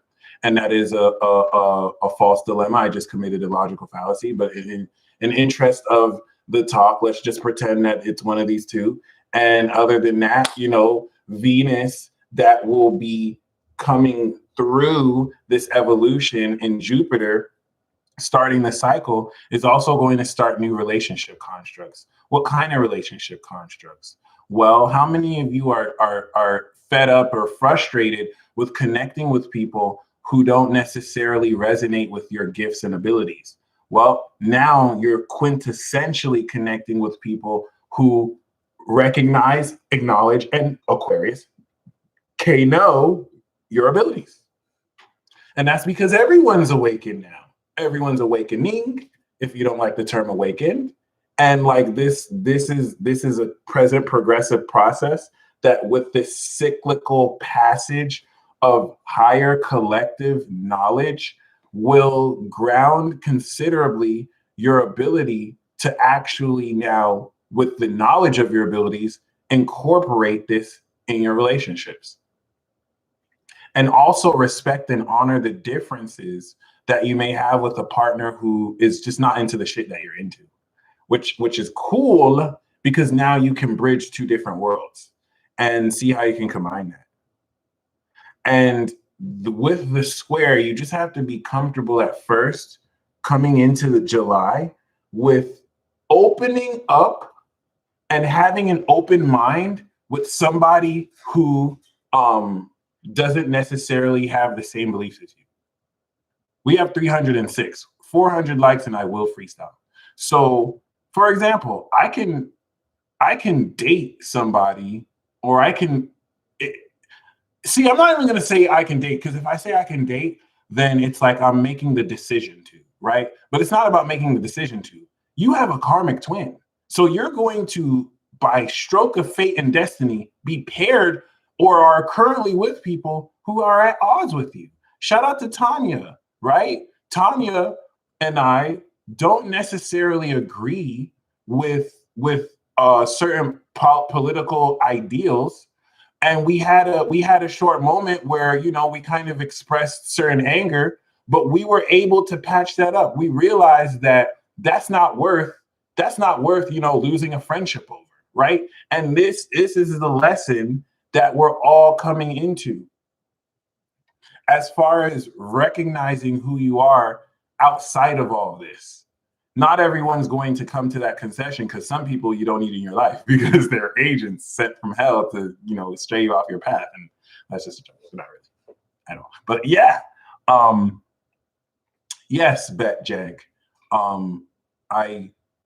If you think about Archangel, Capricorn is the GOAT, the greatest of all time, right? And Gemini is the angel. So if you consider I have an angelic spirit and the greatest soul that makes me the greatest angel or messenger, archangel. What's my name? Michael. Boom. And that's not really the only reason why, but that's just one indicator. I actually have stats. Be very wary of these people who say, oh, I'm this, oh, I'm that. Oh, I channeled and I feel like I'm this deity. I only come with facts. In fact, it was hard for me to kind of believe this until other people started saying, oh, yeah, I had a dream that you came to me as this form, or yeah, I've recognized you as this form. And thankfully, you know, it's in the chart. It's in the chart. Anything that you think you are, you should be able to kind of show it in the chart, like scientifically speaking, right? So it's not like you just feel you are. Like, for example, I love this example. Dolo the Pilot Man says that he's Archangel Uriel.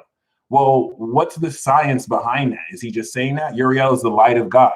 He has an Antares moon, Sagittarius moon. He has an Aries sun, the spirit of fire, and he has a Leo rising. That is literally the light of God. Some people say Trump might be Uriel. He's an angel spirit with fire moon, fire rising. Okay, so that could also be a light. So these are actually predicated in science. It's not just people, like, that's the difference between someone who just makes some shit up and says, oh, I'm Aphrodite. No, you're you. You know what I mean? Like, thank you. So, you know, it is what it is. And I'm glad you asked that, because the personification of myself is Archangel Michael, right? Which Michael, Lord Michael, Archangel Michael, Angel Michael, it is what it is. Call my name too. If you're dealing with any psychic ability, y'all can call my name. I hope you know you can call my name. And you don't have to call on me like some abstract entity. Call on my energy. Yo, second house Gemini. You can manifest that shit. I will fight on your behalf.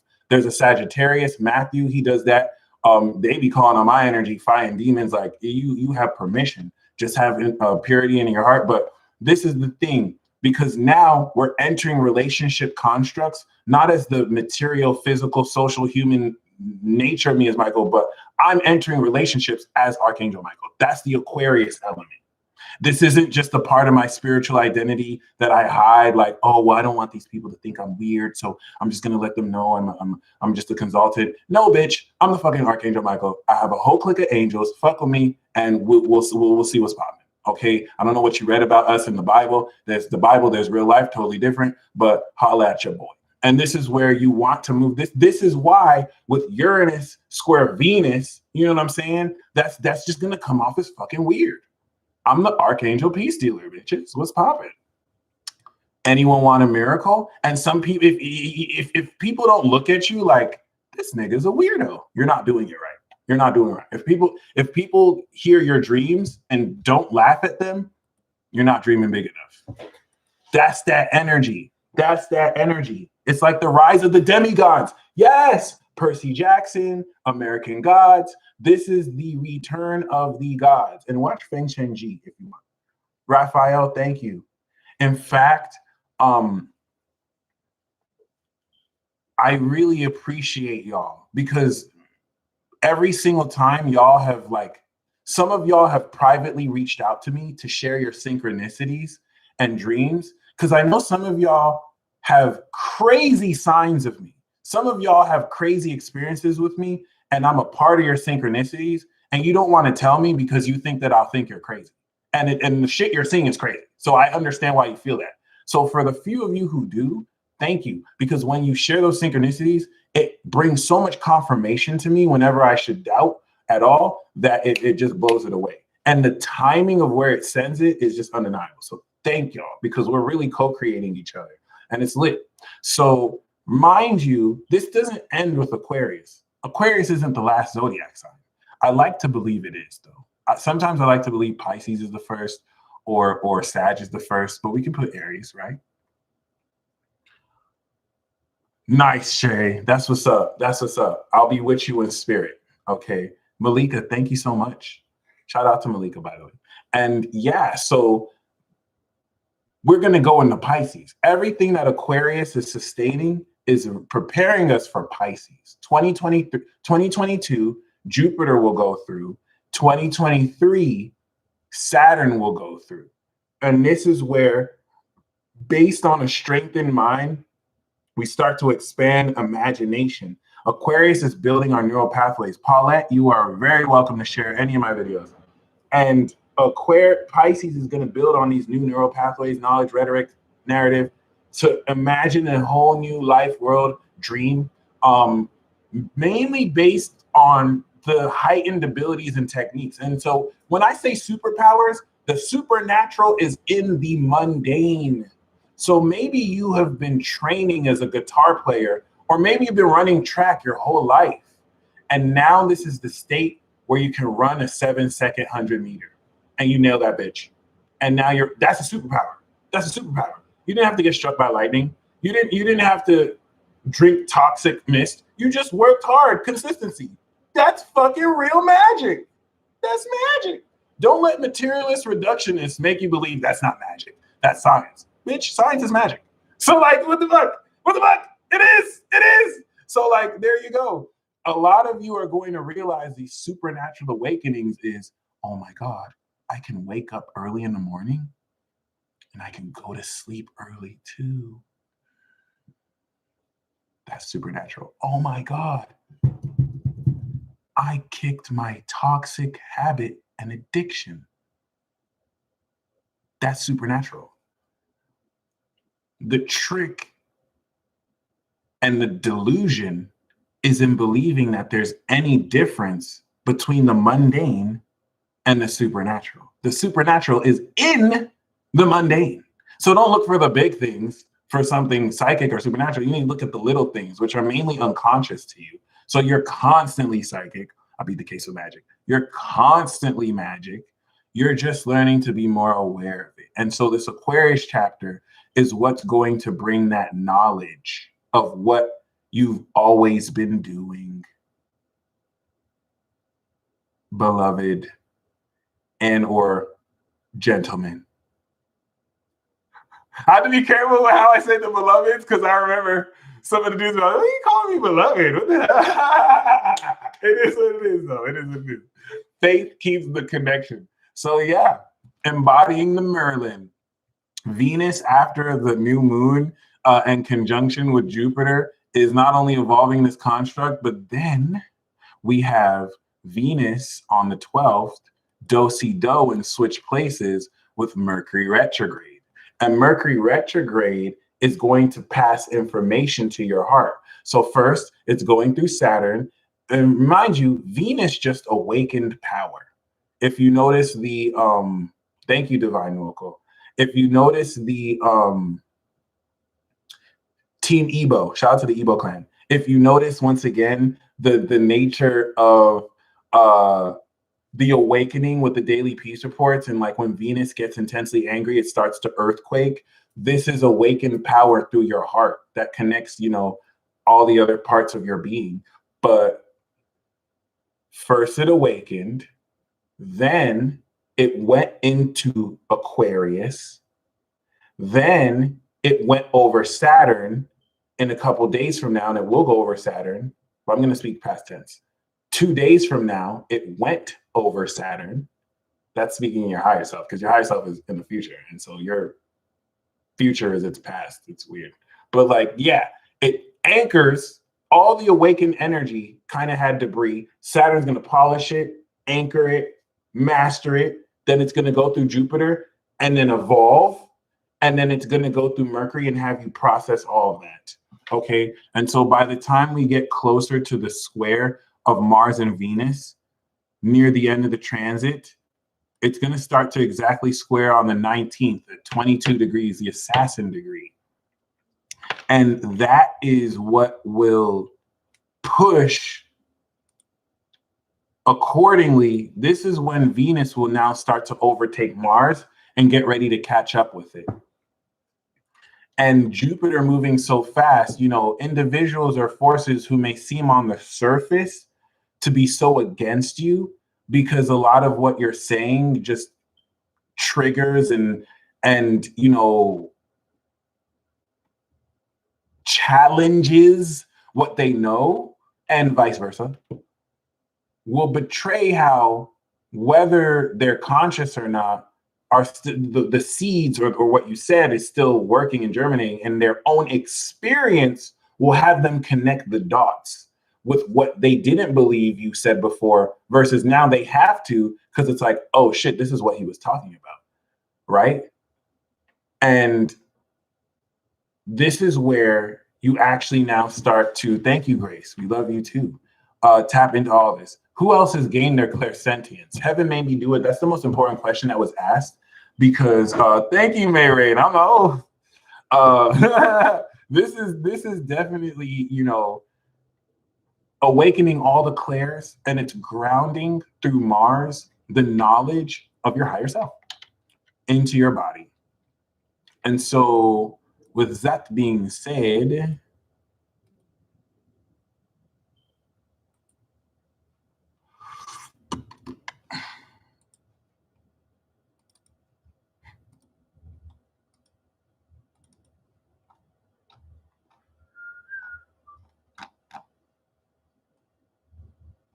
all in all, this Venus in Aquarius transit,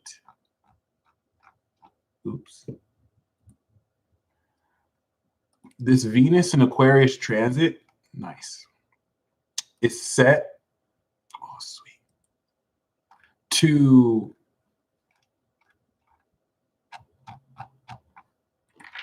open up an unconventional dynamic of relating with other people as you're bridging in higher knowledge from other realms in an effort to expand your network and open up to new ways to love.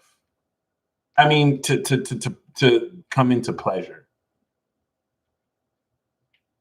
This is where the detachment of Aquarius is going to conclude the narrative of you dealing with stupid motherfuckers who project their insecurity at you. Because before going through Capricorn, you had to kind of react in a certain sense with this cardinal character building energy. Now you've done the work. Oh my God, I broke my chair. Yeah, that's crazy. I still haven't fixed it, but now you've done the work, okay? And you don't have to do that anymore because you did it already.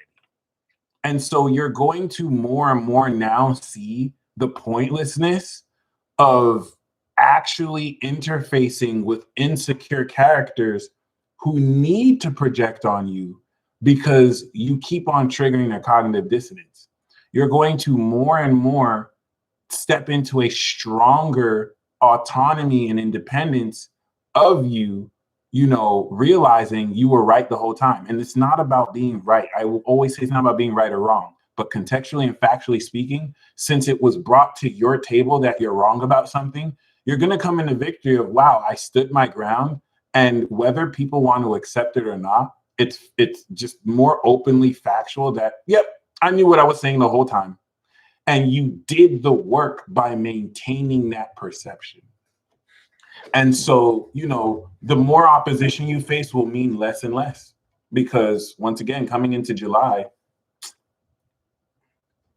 am I speaking into this mic B? Look. But yeah, other than that, congratulations. February 11th and that cycle is just going to be so extraordinary.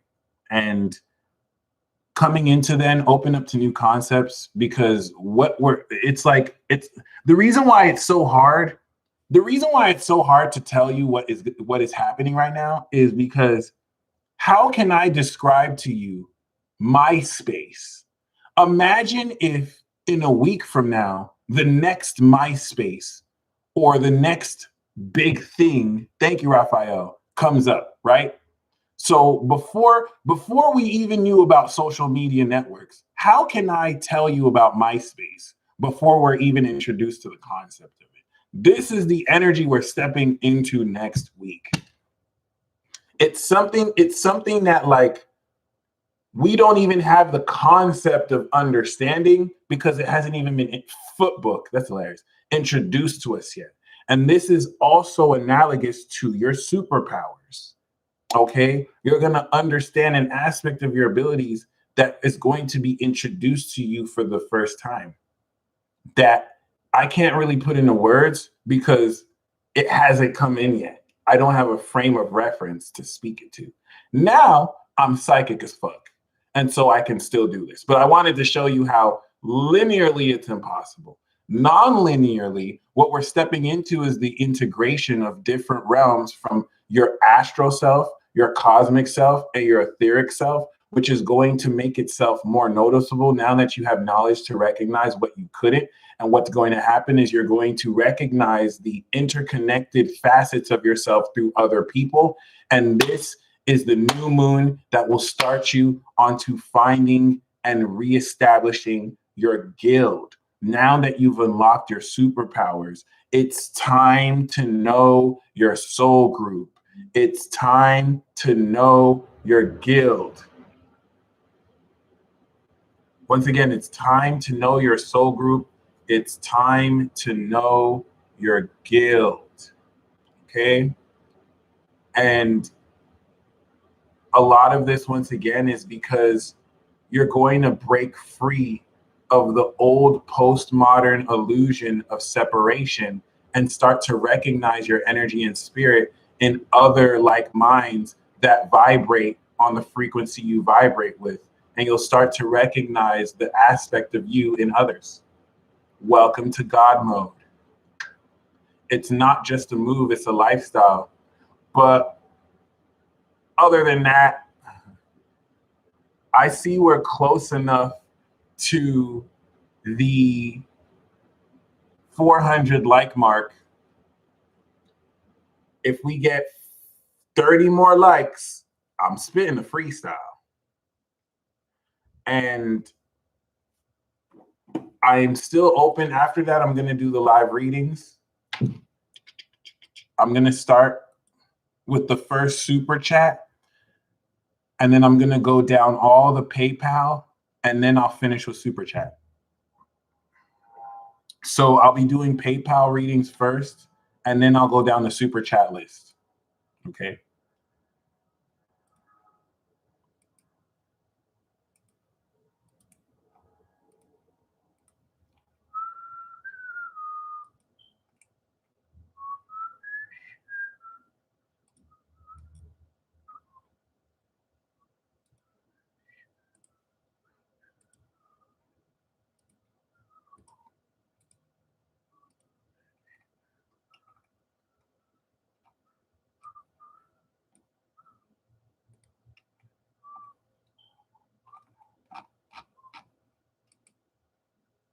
I have no idea.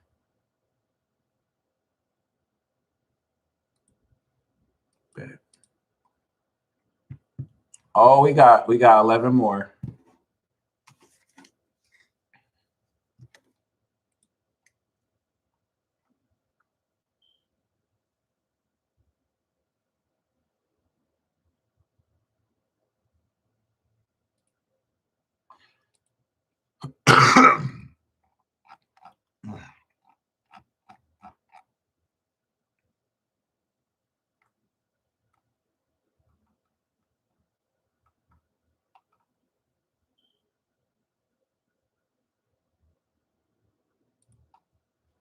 Be very, very careful about the art of other people making their problem your problem.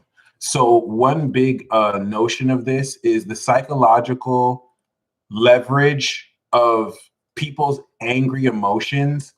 Like what some people do because they're not saying shit and they're not really saying anything truthful or logical. What they make up for that is, okay, since I'm not saying anything that's true, let me just exert my authority and say everything in an angry way so I can peer pressure you into believing me. Tell people who ever approach you like that to either calm the fuck down or get off your dick. Make sure just common respect and decency can expose a lot of these psychological tactics. We got 400. It's time for the freestyle. Okay.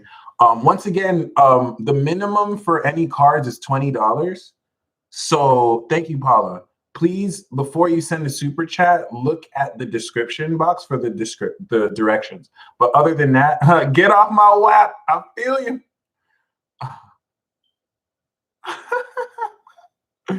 Okay, V. That's what's up.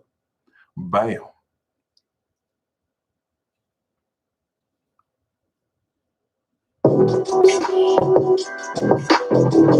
Oh, get off my dick. Ha ha ha ha ha.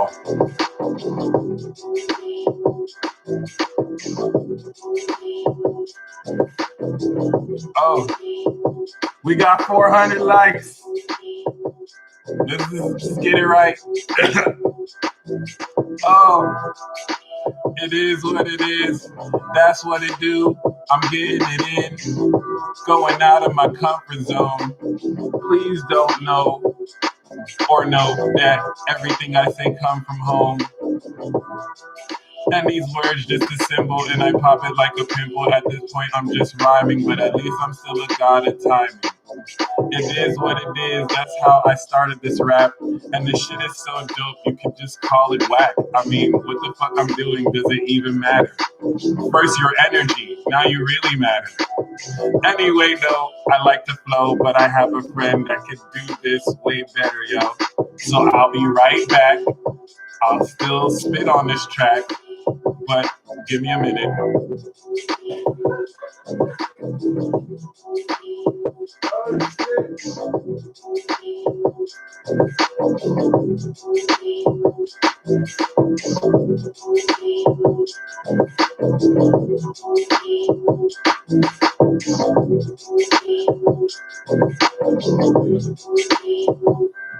What's poppin', ladies and gents? You know I'm the best. I had to take over his flow because I'm better than the rest.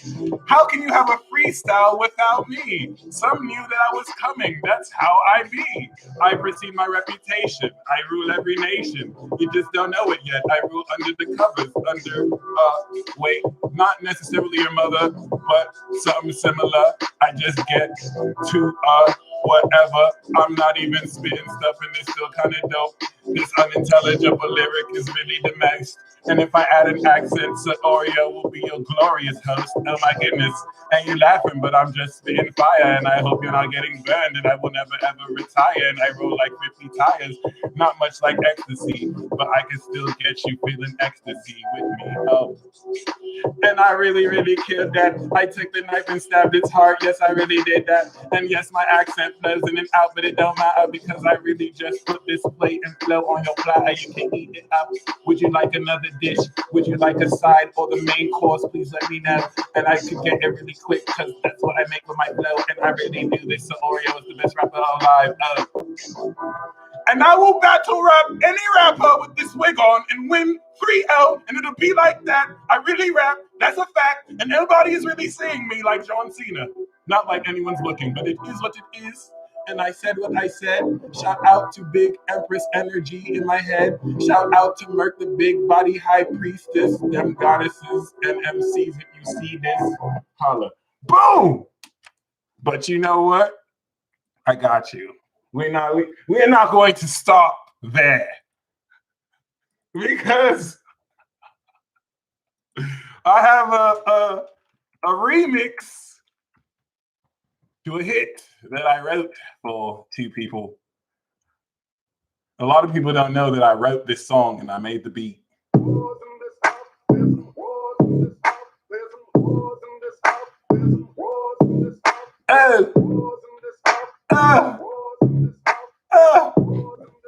Yeah. Take my hand and I beat me. I beat me there. I take my hand and I beat it like Michael Jackson. Let me repeat it. I just fat. I just fat. I just fat. That stands for flaming apples and mangoes, or flaming apples and peaches. I take my hand and I beat it. Yes, my meaty. Not like that. Please don't have a dirty mind. I'm just talking about what you can beat inside. You can use your imagination, and I run every nation and every station. So I fillet apples and peaches. That's what I mean by fat. And when I say that I beat it, I be beating them fruits. I don't beat my meat. That's the peace dealer who do. I'm way more sophisticated. I know you've heard of Ralph Smart. That's my older brother. And I'm mad smart. And I slowed down my flow because I need to let you know that nobody in this world is beating me on the flow. And if I did beat my meat, it would be the greatest meat beat ever. Not like it's a competition, because that would not be as clever. But I do know something, is that when I climax, I'm British, so we don't say climax. We don't say I'm coming. We say I'm arriving. I'm arriving! I'm arriving! But it's all good though, because somewhere inside you must be writhing. And if you're not cringy, then it's cool. I'm not stingy. I have a lot more vibes I can give out, and you don't even know I spit out of my mouth everything to dispel your doubt. And I can actually spit fast like Eminem, and I'm actually like Eminem too. I just don't have an Aquarius moon, but I go in and I'm like an alien. And it's cool because you could be my friend, but it's cool. I don't really care. We can pretend my accent isn't shifting because it's still the same way it was, but it is what it is though. And even if I beat my meat, you would never know unless you were a ghost astral projecting, and that would be kind of disgusting unless you thought it was sexy, then it's cool. I don't even care though. I'm in the pool, in my own vibe, because this is a sea of emotions and vibrations, and we alive. Unless you're dead and you're still here, then I can escort you to the afterlife. Just let me know, dear. Peace. Ah!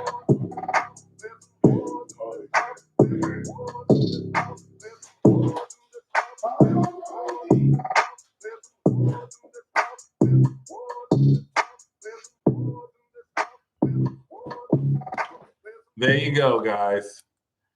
We don't say I'm coming. We say I'm arriving over here. We don't say period. Real niggas say full stop, not period. Oh my gosh. Thank you. Thank you. Much appreciated. Shout out to the UK. Okay. That's what's up. All right. The age of Aquarius has arrived. I'm gonna step into the super chat now. Right.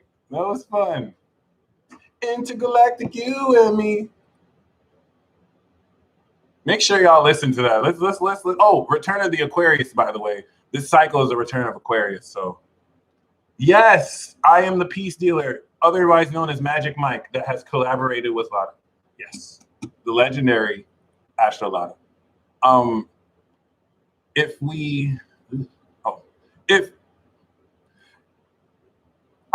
The Return of Aquarius.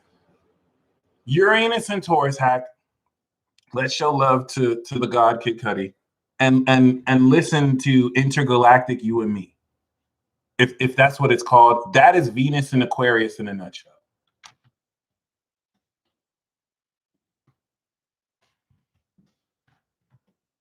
Or Intergalactic by Kid Cudi. Check that out. And yeah, let's do this.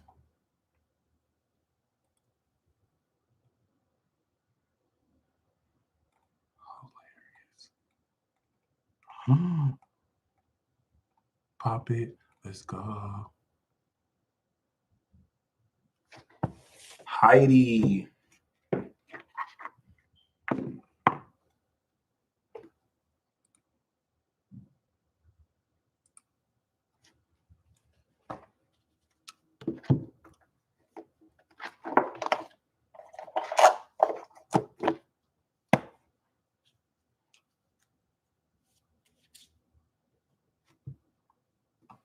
Oh, nice. Good looks.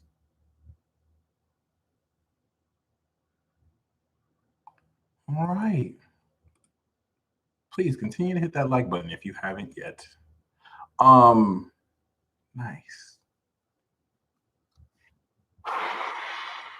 Boop, boop, boop. Another one bites the dust. Nice. Jeez. All right, perfect. Heidi.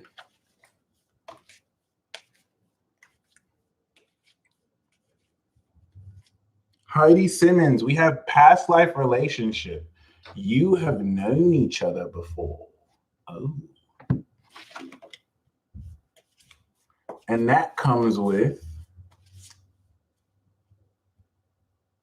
Review and reflection, timeout needed.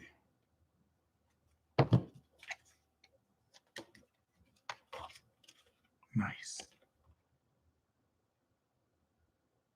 So you might have this timeout with this past life relationship, or the timeout will help you understand this dynamic. And it doesn't even have to be with a person too. It could be with an aspect of yourself or something else. Channeled message for all of you watching. You're moving beyond the conflict, and certain people who you're dealing with gain identity through the conflict. So while you've moved on, you're dealing with people who are going to bring that back up, because outside of that, they ain't shit. They ain't shit. So be very mindful of that. Don't get tricked to come back into stuff you've already shut down. You've already proved, you've already, you spoke your piece on that. If you know, you know. Okay. So keep that in mind. Thank you, Sabrina. Okay. So yeah, don't let people distract you with their BS, because they want to bring up some stuff. Agent Smith looking ass boys that you already like that energy is strong right now. So and it's because you shut them down. So you know someone who you beat in the video game and they're like, one more round. These one more round ass niggas, just ignore them. Just ignore them regardless of who they are. Just ignore them. Just let them side eye you, let them look at you however they want, but they just mad because you shut them down. So it is what it is. It is what it is. So next we have Davita. Thank you, Davita. Davita Brown. I'm going to do all the PayPal payments first, and then we're going to go down the super chat list.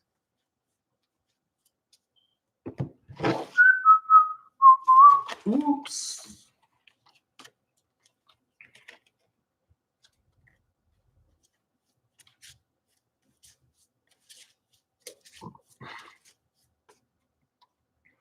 Letting go, time for release, and passion.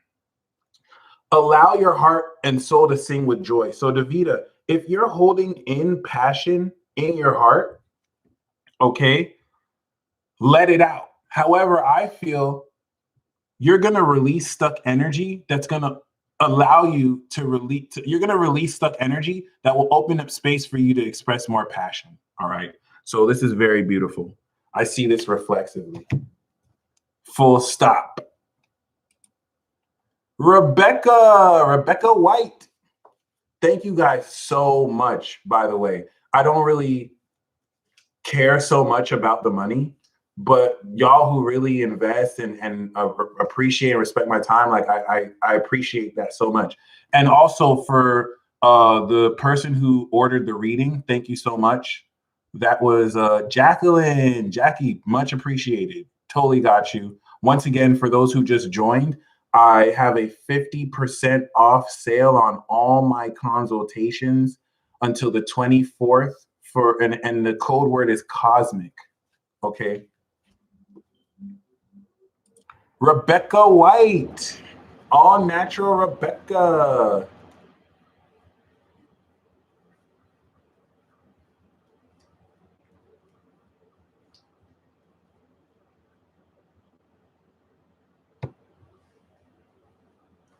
K-Luge, I got you. No problem. No problem.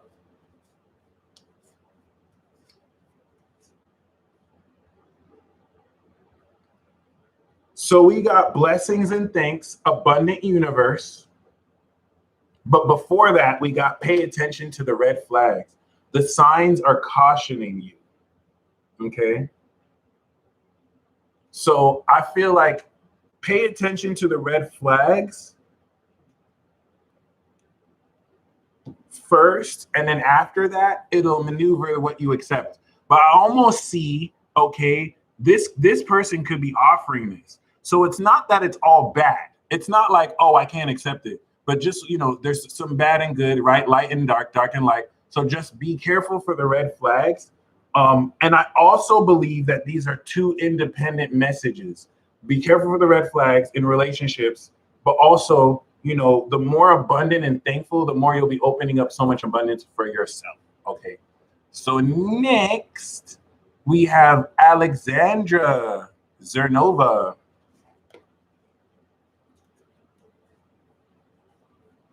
Oh, for those who want to send super chat, look at the description box below for how to send if you want to do PayPal or super chat and the minimum. No problem, Rebecca. So Alexandra, bye Tanya. Alexandra, we have Conquering Fear. Oh, this is beautiful. We have Conquering Fear starts today. And we also have Free Yourself. It's time to take back control of your life. This is beautiful. This is beautiful. You got it. You got the power. And I really feel like you're just kicking fear in the nuts, and you're just walking on like, try me again, see if I don't beat your ass. And that's what you're saying to fear. Like, I can't believe I even listened to you before. Waste of time. Waste of time. Boom. All right. So nice. Kelsey. Nice. Appreciate you. Kelsey J.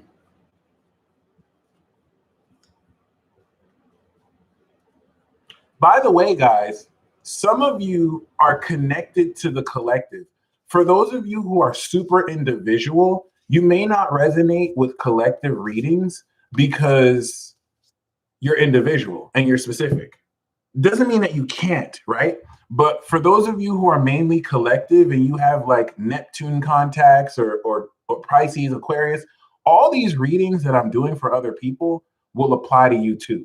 Like think about, there's 300 plus people and I'm done with the transit talk. I'm just reading cards. So for those of you who are sticking around, these readings will apply to you too. They may not apply specifically, but if you resonate with them, it's for a reason. So you know, give thanks to the person who purchased, who you resonated with, because they sponsored you too.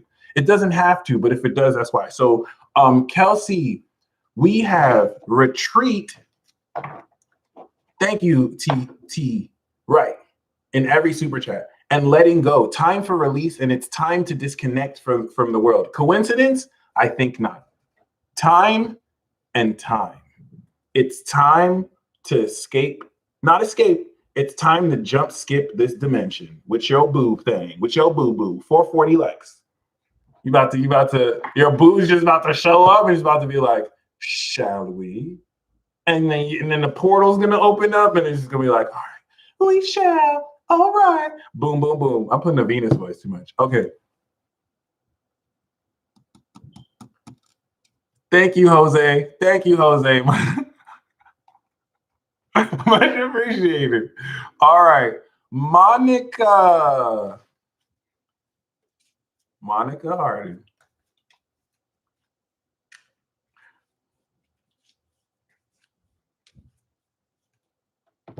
Ooh.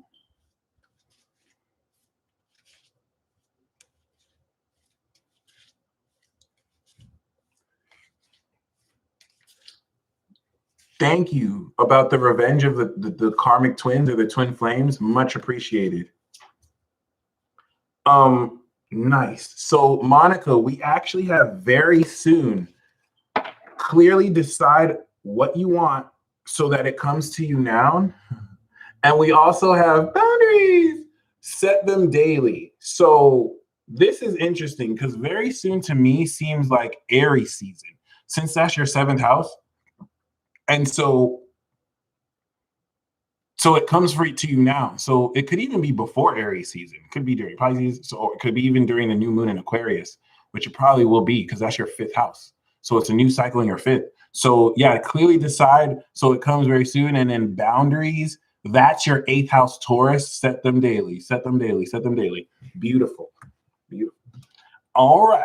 So next we have Melanie Wallace.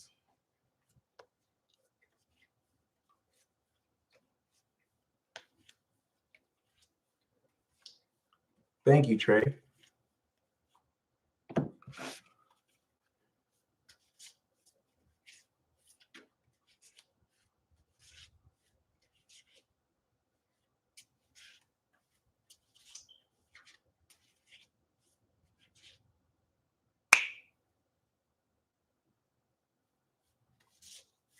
All right, Salim. Interesting. This is very interesting. Melanie, we have Melanie, we have reconciliation. Someone from your past is returning to your life. And then we also have codependency, key to freedom. So you're reconciliating with someone who may have been codependent on you, or vice versa, but I feel like it was someone dependent on you. Okay. And this is where you're going to kind of mesh, heal, and conclude on this. The Wizards won? I'm about to play the lottery. Like, damn, hold on.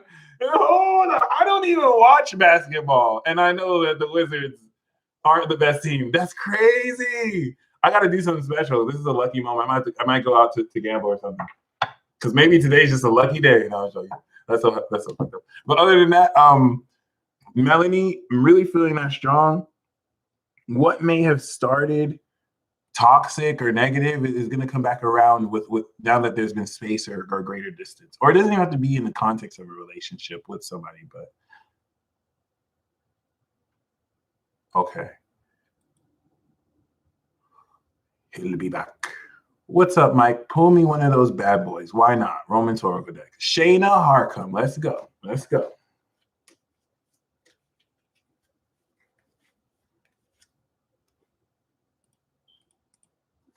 444 likes. Oh, thank you. And when you buy the reading, make sure you use the code COSMIC to get it 50% off, okay? The discount code is up and active.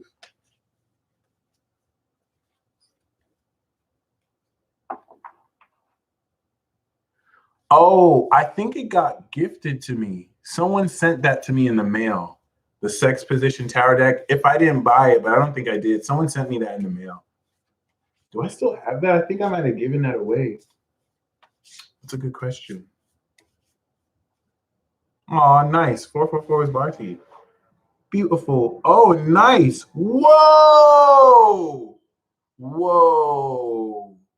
Y'all see me shuffle that? That's crazy. So, Shayna, you're super psychic because we got love yourself first, right? Your self-respect makes you more romantically attractive. And then we also got pink, self-love and nurture. So we got both of the self-love cards. This is beautiful. So you definitely want to cast a pink light maybe or over your auric field. Wear a lot of pink. I'm even going to pull Mystery and Mastery of Life for you, Indigo. But that's beautiful. Self-love is the name of the game. But put yourself first. Love yourself first. Beautiful, beautiful. But for it to come with the pink, wow. All right, Kaizenko, Catherine.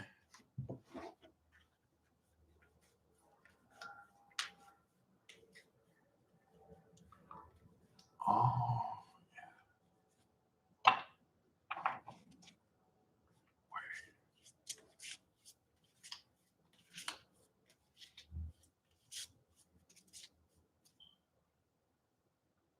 nice.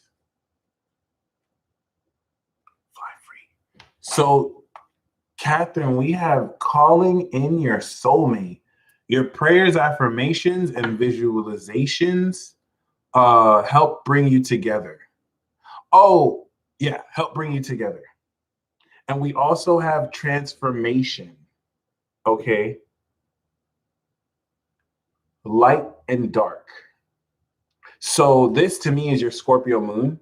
But this, I feel, you can call in your soulmate by writing a song calling him in. Like if you made a, and you probably already did this, but if you actually if you actually kind of write a song talking to him in the song calling him in, I think this will work. And the transformation, it might be a transformation process. This could also just be an independent card. Other than that, nice. Oh, you already did that. Beautiful, beautiful. Thank you, Stacy, for ordering the reading.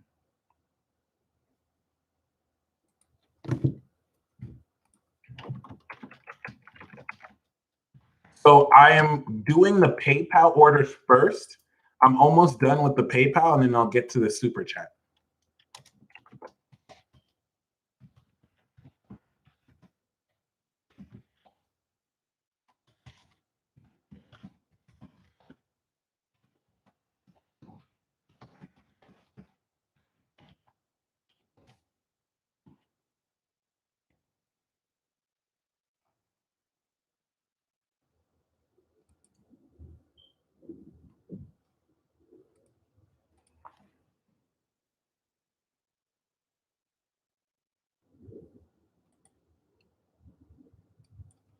Whoop. Amazing, amazing. So, I mean, you already did the song, Catherine. You not only already manifested it. I would say through Aqua coming into Pisces. I think Pisces will have a lot to do with bringing that in.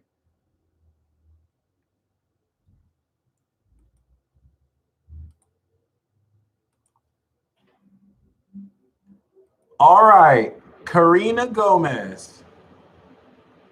Oh, my bad, my bad. Hold on, Karina. Christian Garcia. Boom.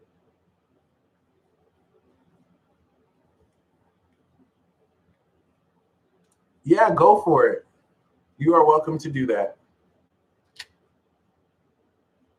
Christian Garcia.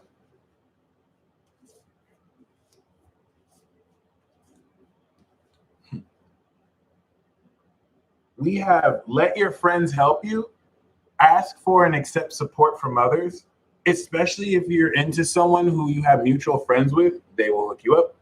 And blue, Madonna and mothering.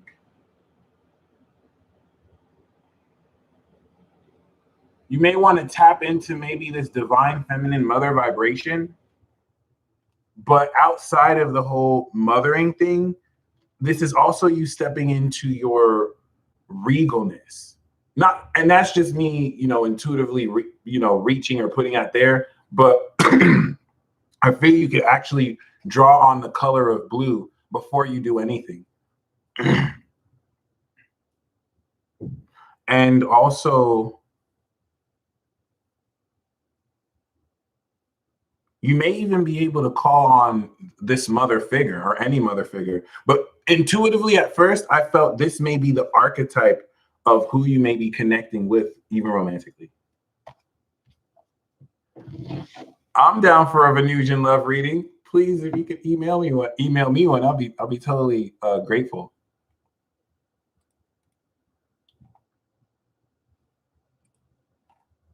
Angela Weimer.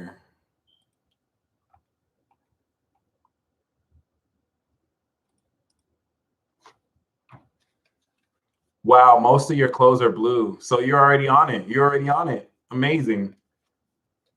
Thank you. Looking forward to it. All right. Angela.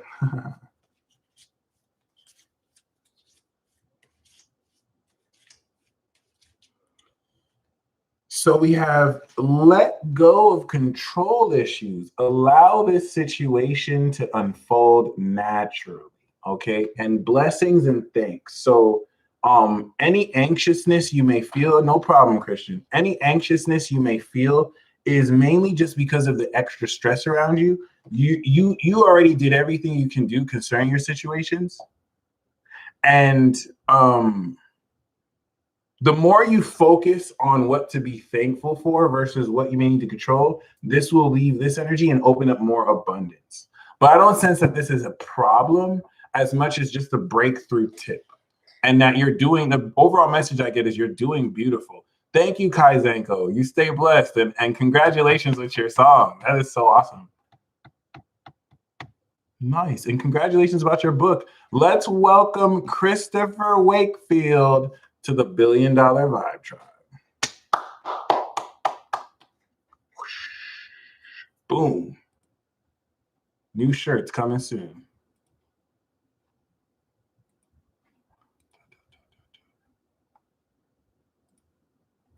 Karina Gomez.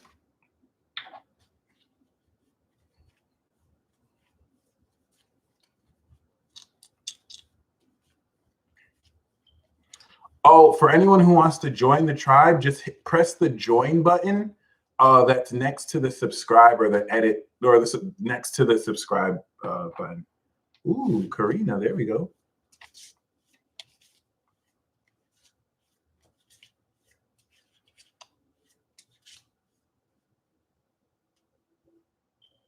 Oh, wow. So we have for Karina, past life relationship. You have known each other before. And we also see signs from spirit with love.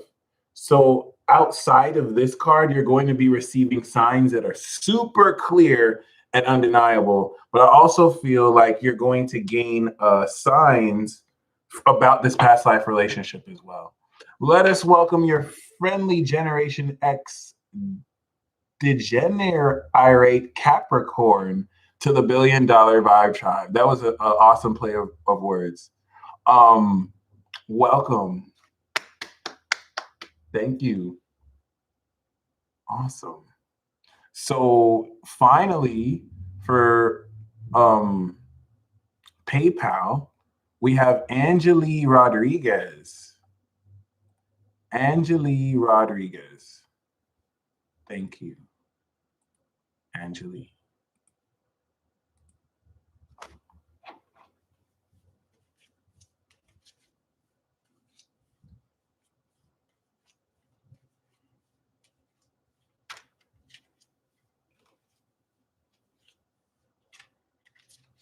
Wow.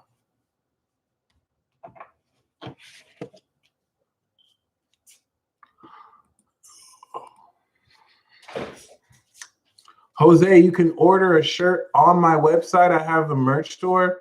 This design, I don't think is available, but we're going to bring it back. But yes, you totally can. You can order one from the shop. So, Angeli, we have gold. I don't usually do this first, but cup of replenishment. This is beautiful. This is you coming into the infinite elixir, the holy grail. But I really see also more than replenishment, accomplishment. Gold usually wins first place. But what's also interesting is I don't know if you're single or in a relationship or seeing someone, but it says give your relationship a chance. Work on your partnership. This would, infer that you're with someone, or maybe you're not sure whether to move forward with someone. But if it doesn't apply to somebody, then this can more so apply to a concept that you're in a relationship, like your relationship with your job, your relationship with, okay, so you're single, right? So this could be like your relationship with your job, something very passionate to you, yourself. But I think this could be talking about someone who you may have yet to meet as well. But let's apply this presently. This is saying to work on your partnership. So let's apply it to your partnerships. Oh, Jennifer, I'm about to make that shirt. Hold on. Let me write that down on the skit list. On the merchandise list. And you actually working on your partnerships will replenish your cup and add to your gold.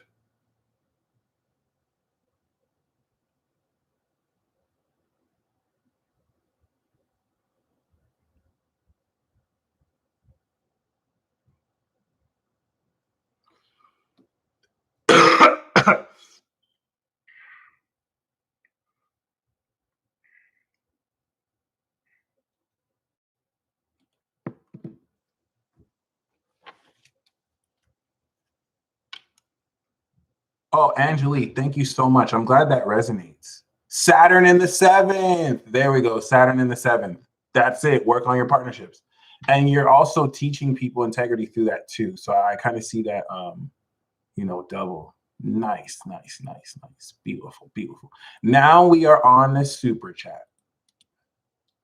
We are done with the PayPal. Now we're on the super chat. Your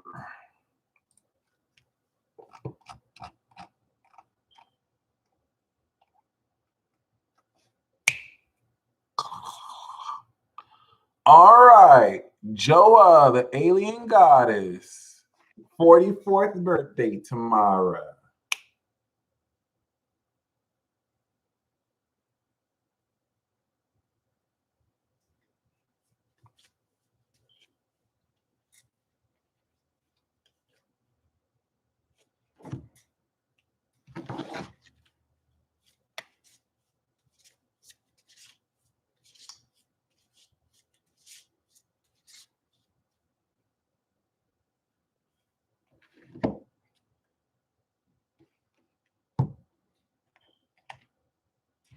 All right.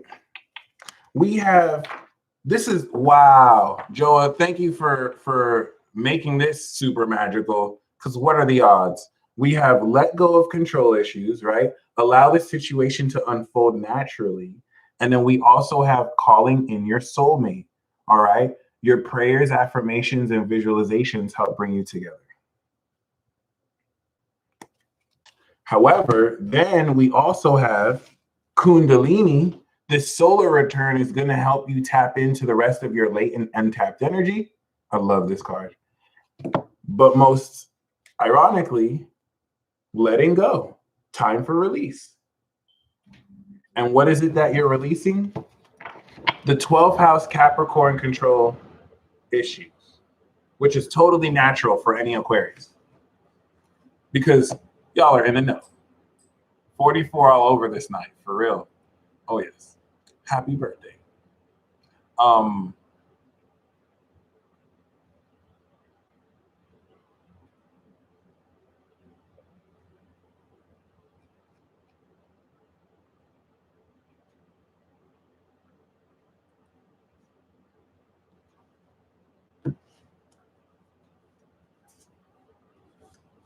Sarah Noel.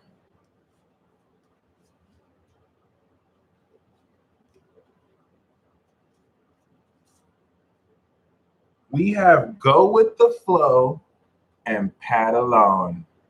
Very self-explanatory. And I feel may even apply to a specific situation.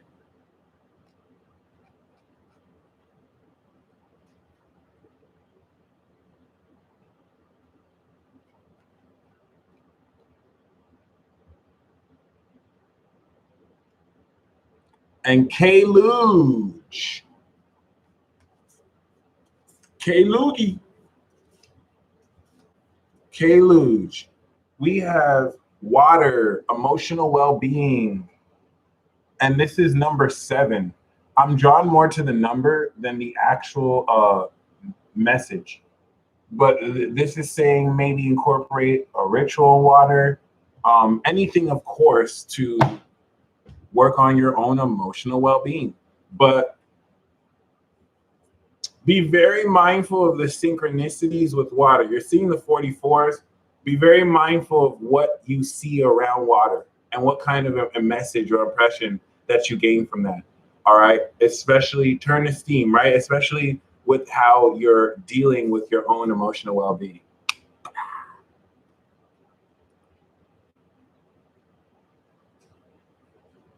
C.S. Ronan.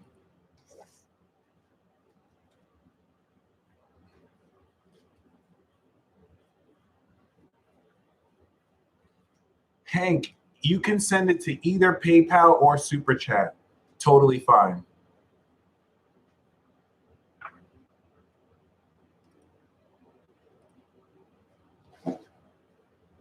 C.S. Ronan, we have healing family issues.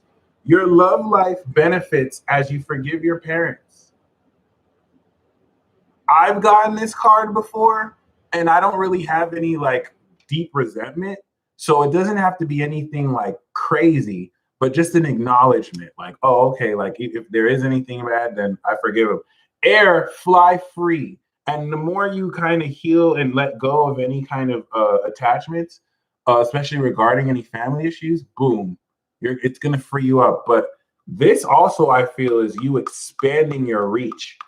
Throughout the next couple months, you're going to be able to accomplish and reach more than usual, whether through actual literal rings or maybe you're flying to somewhere new, which is amazing. But I feel a really powerful autonomy with this card. Like I don't know what your air energy is like. If you have any energy in your chart, this is number 13, but I feel like you're going to really tap into whatever air houses are in your chart. Theresa Armstrong.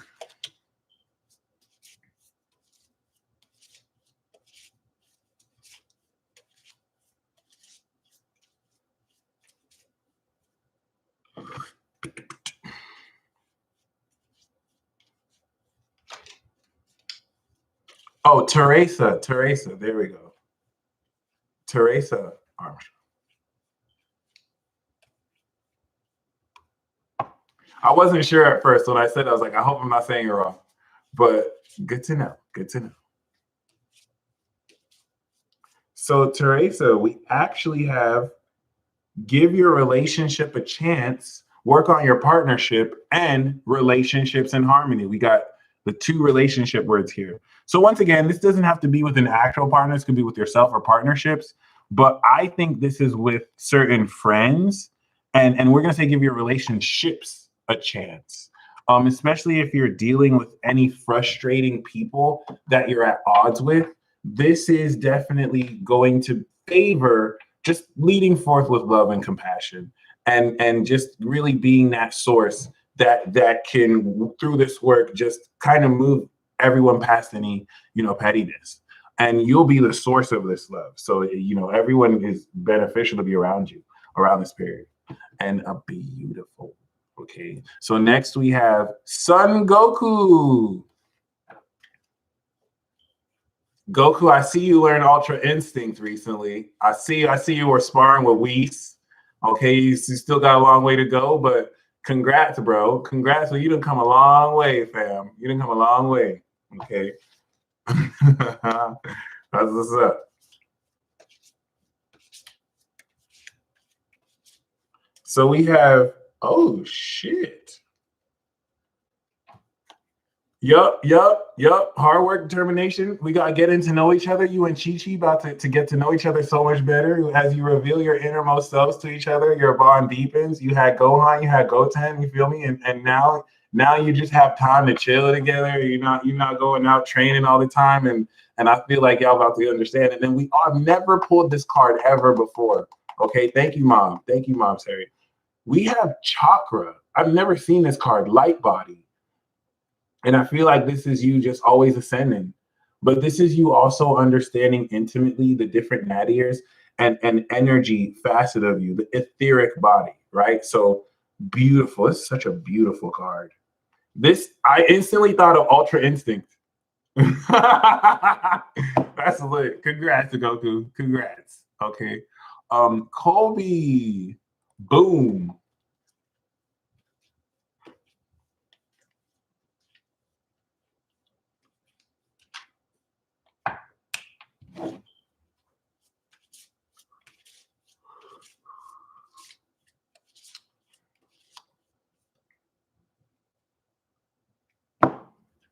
So we have religious factors.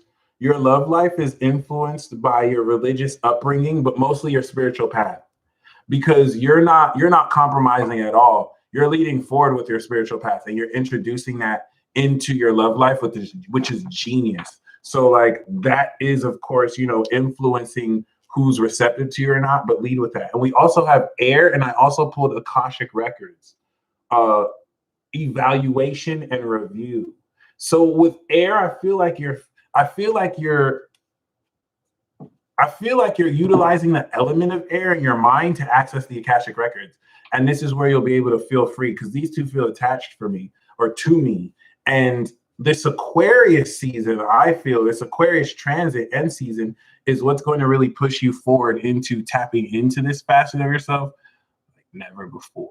So that's what's up, especially with this evaluation at the 12th house to your Pisces sun. And it'll just bring in hindsight a lot of transcendent knowledge. Okay. Hera, awesome. Let's welcome Jaja to the $1 Billion Vibe Tribe. Woo! Sarah, it is not too late. If you look at the description box below, you can see the instructions to join in the super chat or PayPal. So we have make the effort. Great love is worth taking the steps you're guided to take.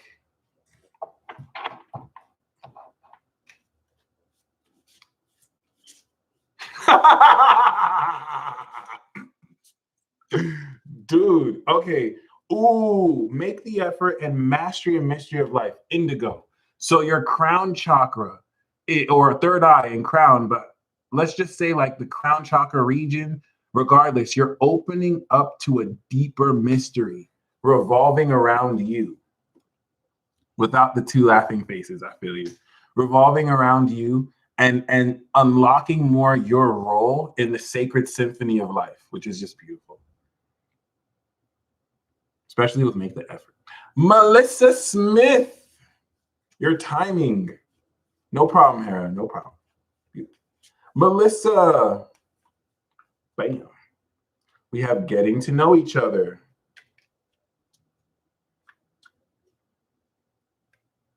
Healing family issues came out, so I wasn't gonna put that there, but getting to know each other. As you reveal your innermost selves to each other, your bond deepens. I don't know, I don't think you have any bad relationship with your parents at all, but if there is any residual misunderstanding or whatnot, that might also help indirectly release stuff. But looks like you're getting to know an aspect of your higher self through an important individual, okay? And we also have air, fly free. It's not a coincidence that I keep getting this for the Pisces. So I think there's a very important element of like transferring that divine knowledge and understanding it intellectually. But I'm also going to pull chakra, light body. And I know you do Lemurian light healing. So I think you're going to come into more, you know, magical wisdom and knowledge of how to add more of your sauce and juice to it, or your expertise.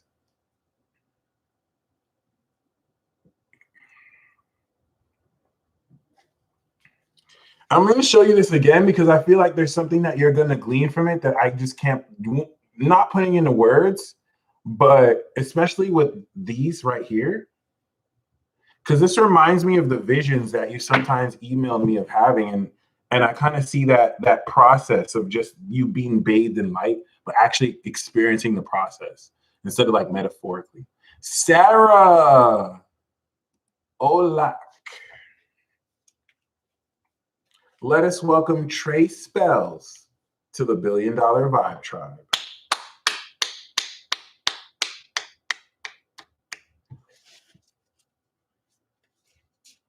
Thank you, Melissa. Yeah, I felt that strongly. The card's like, just show her the card. She'll see it. She'll get it. She'll get it. And I'm so glad you did. That's what's up. That's what's up. And I might have to reach out to you for another light healing session because last one was on point. Sarah, we have healing. I can't make this. Wow. We have healing. Wow. Pause to receive. Especially with it is safe for you to love. Open your heart to give and receive the highest energy of love. So we have two receive words here. Okay. This love that you're opening up to will be very healing. But I feel like if maybe past experiences kind of disillusioned you from love, you can open up to, you know, the Page of Cups. Oh, Sarah, I don't know if you saw the air sign. If you didn't see the monthly air tribe report, Sarah, watch that. Watch that. Watch that. Because for all the air signs, we got the Page of Cups, which is also, it's safe for you to open your heart. You can catch feelings. It's okay. It's okay. And you need to air that because air will not catch feelings. So like, it's okay. It's okay. It's okay. Don't worry. Don't worry. You don't have to catch feelings, but it's okay. It's okay. It's okay. So next we have Tessa Correa. Thank you, Tessa.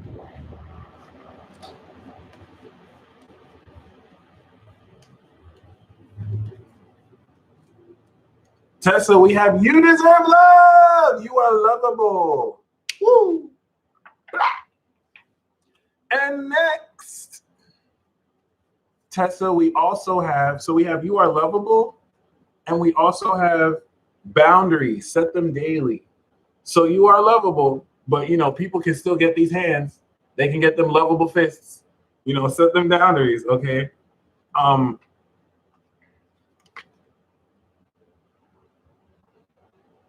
I like how there's the key here too. I think outside of the boundaries, this is really you unlocking the key. I don't know if you have Chiron and Gemini, but whether you have it or not, or you can look to Chiron, because this will help you kind of see the next stage here. But very interesting, very interesting. Next, we have Rachel S. Oh my God, it's been 2 years since you gave me a reading. Things have taken a turn. Well, am I still on the right path towards true love? Let's see. Holy shit. All right. Thank you, Tessa. Whoop, whoop, whoop. Am I still on the path? Beautiful. Rachel S.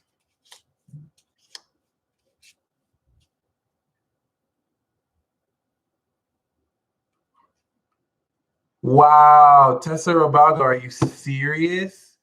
Are you fucking serious? Y'all, Tessa asked another Tessa to do a card as if Tessa is a common name. This is the first time I've seen Tessa twice.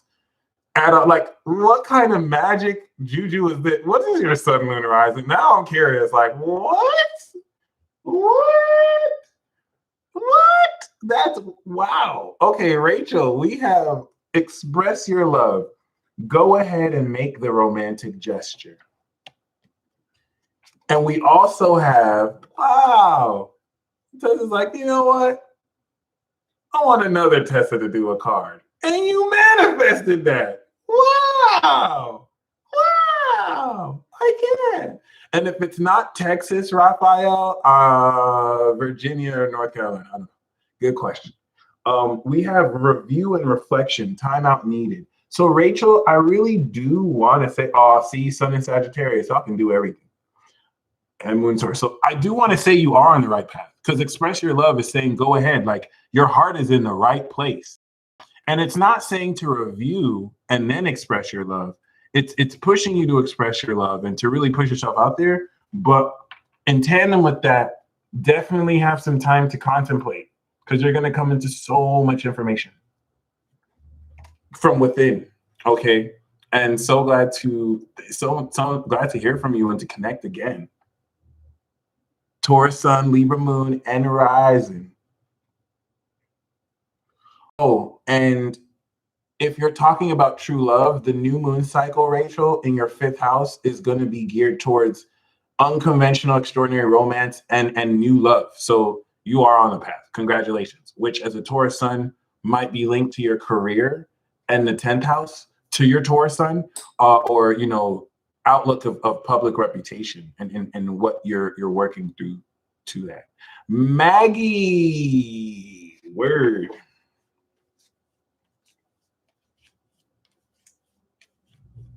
Wow. So Maggie, you're gonna have to use your Scorpio senses and pay attention to the red flags. The signs are cautioning you. So you already know that, you already see the signs. This is confirmation. And also healing, pause to receive, which I feel is more your moon and aqua, sextiling, the Aries. I'm gonna send some energy right now. Whoosh.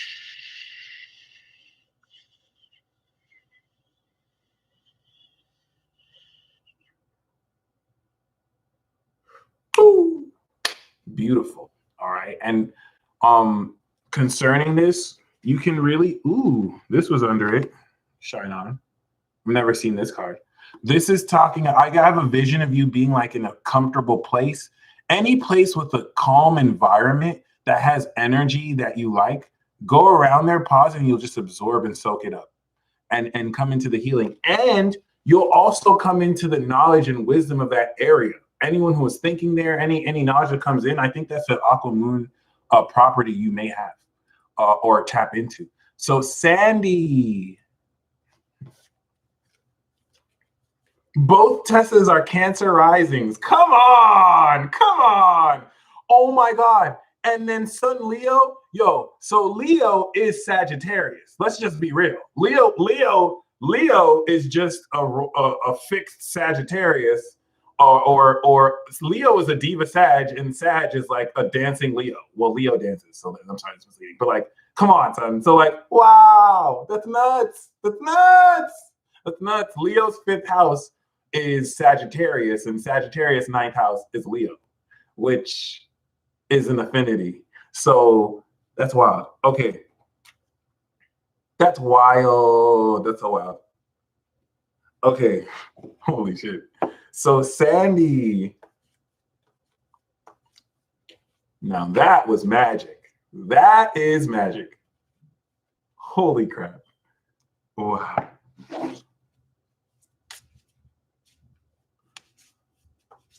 Sandy, we have religious factors. Your love life is being influenced by your religious upbringing and spiritual path. But we're moving beyond that because we see evolution, birthing the new. I think this is very attached to Jupiter and Aqua. Beautiful. Cancer rising, gang. Also got this for you, Sandy. This could be the one. You've already met the romantic partner you seek, but that doesn't mean that they might be new, because you might have met the romantic partner you seek in the archetype of someone else that you'll recognize in someone new that you'll meet, which is really confusing. But just in case you're wondering, well, did I meet this person? So it doesn't have to be too linear like that, but beautiful. Evolution though, for sure. I've never seen this card. Oh, Tessa, I totally got you. Thank you for letting me know. Lord Quanio, let us welcome Lord Quanio to the ascension path. All right. Welcome, welcome, welcome, welcome. Right. Justin Faber. No problem, Sandy. Thank you. Much appreciated. So, Justin Faber, we have healing family issues, and it is safe for you to love. Your love life benefits as you forgive your parents and open your heart to give and receive the highest energy of all.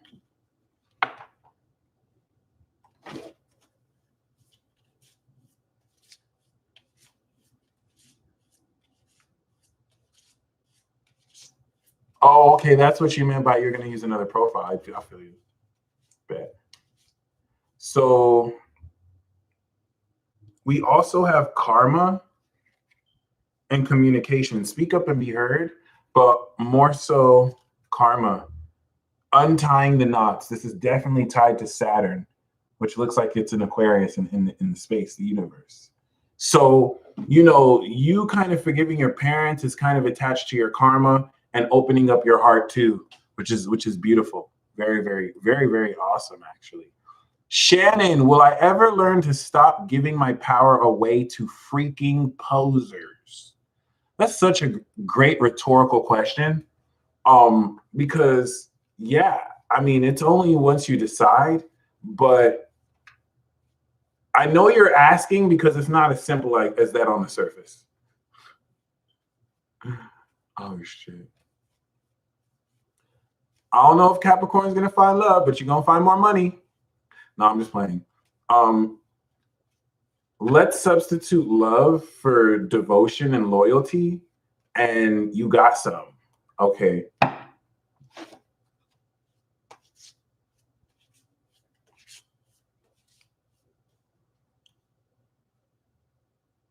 So, interestingly enough, Shannon, you asked if you'll stop. We got endings. So yeah, you will. You are held. We really do this over here, y'all. We ain't just drawing cards. This is real psychic ability. So we got endings, 42. I think you were going through a karmic cycle. So it's not like you were just giving the posers. I think you were coming into more understanding of yourself and how you handle those situations. Because now we got retreat. It's time to disconnect from the world. And I think you're going to have a friend to retreat with or a partner to retreat with.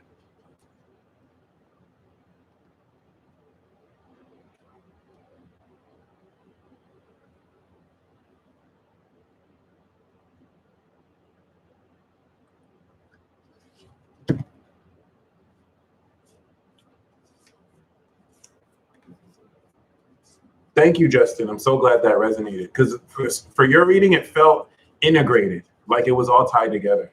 So it looks like you're going to be releasing a lot. Kimberly, we have pink, self-love and nurturing. Very self-explanatory. See if you can incorporate that color and ideal into what you do, like to have a self-love day and you party in all pink, and to see how that's enriching.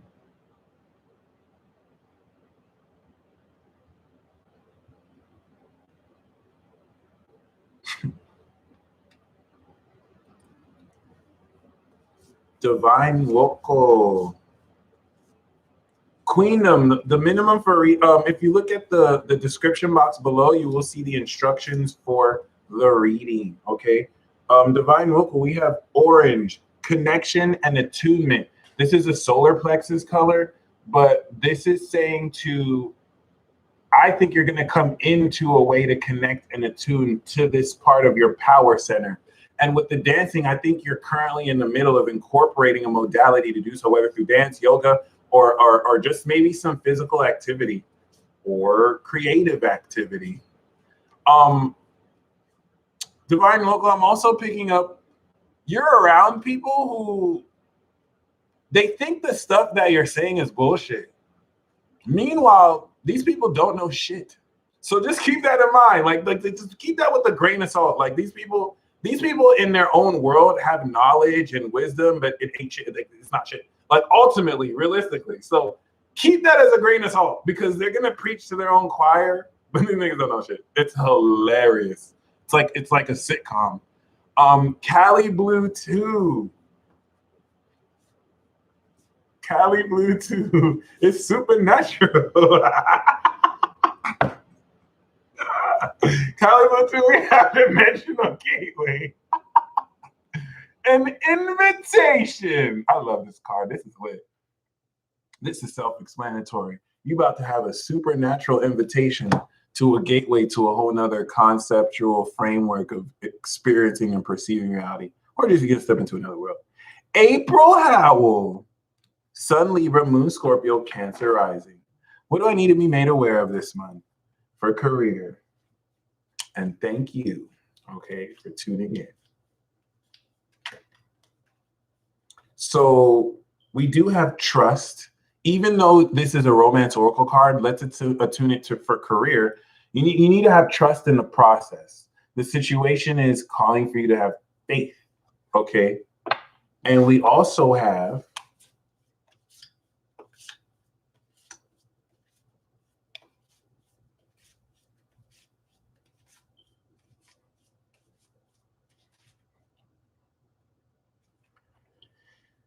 blue and air, Madonna and mothering and fly free. So for career, don't be afraid to take risks to expand your career and do stuff you're not used to doing. Like if you're usually used to maybe doing one-on-one consultations, like maybe you don't do consultations, right? But if you in your career you do one-on-one consultations with people, air is try going out to an event and doing consultations there.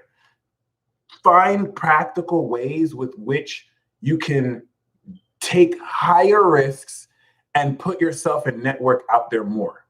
And we have blue, which is also adding more compassion and wisdom. Okay, this is a very nurturing divine mother energy. Right. Literally you offering readings. Perfect. Right. So that's a way to see it. And April, yes, like the Cancer moon, the Cancer rising is this for sure. And then the Libra sun, oh my God, we literally pulled each card. So this is for your Cancer rising. Wow. The air is your Libra sun and the trust is your Scorpio moon. That's amazing. Al Di Lorenzo.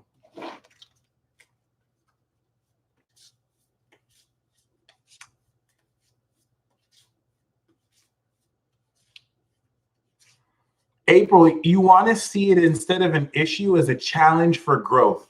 So you're grinding, you're practicing, you're getting better and better. Al, we have beacon, shine on. Whether you need this for hope or whether you yourself are going to be this beacon, it is telling you to shine on.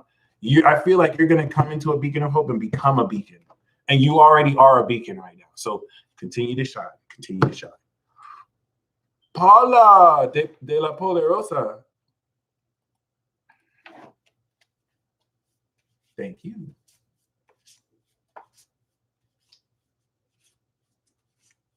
Oh.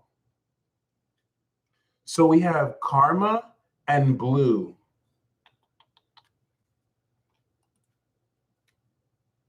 Aqua Moon. There we go. 333rd like. That's what's up. That's what's up. So Aqua Moon, Saturn is transiting your Aqua Moon. So that's the karma, untying the knots through your soul, and to be very, nurturing with yourself through this process, because it may not be the easiest. I don't know are you a water sign sun at all, or what do you have in water? Because that would be interesting.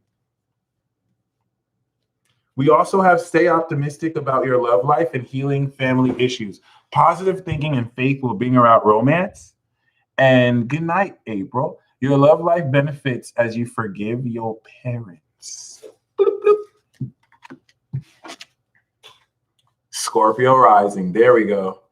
And Aries fire. Beautiful, beautiful. I got the karma for you again. I wanted to pull a bonus card. We got karma again. So this is very important. You're going to really untie karmic knots and blockages, which is speaking of really revisiting lessons and just beasting them, learning them so much better, bloop, and being able to teach from them.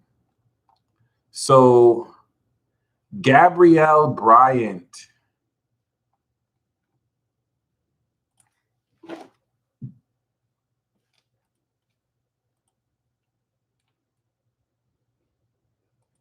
Thank you, Emma, for your order. Oh.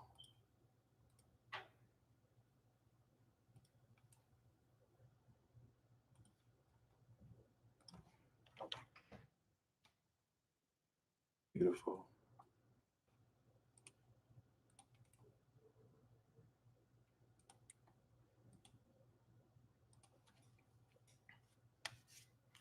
Pablo, thank you so much for saying that. Thank you so much for saying that. This confirms a lot. This is awesome.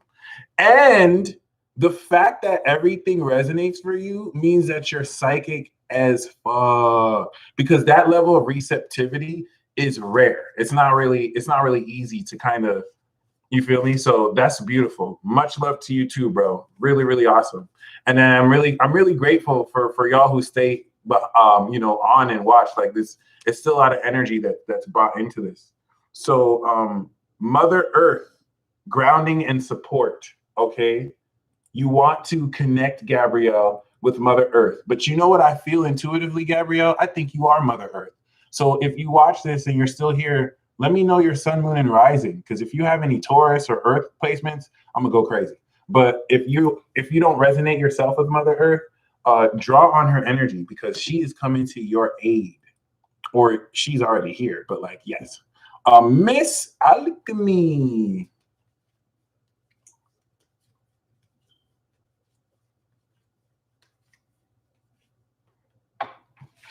Oh, see, Taurus. Come on now. Come on. Come on. Come on. What? That's insane. That's insane. Come on. Wow. Wow, wow, wow, wow, wow. Okay. Okay. Okay. Wow. So wow, confirmation. So we have Miss Alchemy. We have Blue, which is clearly you. You are I feel like Miss Alchemy in the picture is this right here. Just super balanced, mothering, and also Madonna. Okay? Or that Madonna archetype. And communication, speak up and be heard. So this is you not just being nurturing, but sharing these ideas. Okay? Especially you, Miss Alchemy, because you're just gonna be putting people on to wisdom. And like, you need to definitely be heard, because everything that you say, someone's gonna have to hear. Someone's gonna need to hear. And we also have worth waiting for and children. Divine timing is at work in your love life, and your love life is being affected by children. Maybe your partner may have children. You may deal with someone who has children. Anything is possible. J-Lo, Madonna, Mother Mary. Right, a lot of us here are Cancer rising and Taurus moon. Wow. Kind of Chiron. So we have boundaries. Set them daily. J-Lo, set them daily. I feel for you can find a very creative way in the morning to like play a game with it. Like, this is the magical boundary of the day we're gonna set. And anyone who crosses the boundary, maybe it's a point or something taken off. Like, there's a very creative way you can have with this that'll really be enriching. Let us welcome Taran Ignacio to the $1 Billion Vibe Tribe. Woo! Yeah. That's what's up. That's what's up. $1 Billion Vibe Tribe, we do the daily oracle. So soon that will be exclusive again on YouTube in April, during April. Bell Sandha. Woot woot. Bell, we have passion. Allow your heart and soul to sing with joy.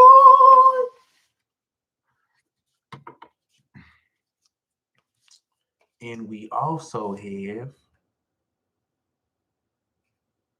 duality. I mean, what the hell brought two Tessas together? What is it? Like, come on! I've never even, like, this is the first time I'm hearing the name Tessa, and I see two. Like, what really brought us here? Because that's crazy. That's magic. But we have duality. Passion and duality. Balance needed. Okay, this is number 23. We're in there, both Cancer rising! Oh, sorry. That's wild. That's wild. That's wild. We had some magic moments here, y'all. We had some magic moments today. Wow. Yo, that's wild. Zach Joe. Shout out to Juju Torres. Zach, we have very soon. Clearly decide what you want.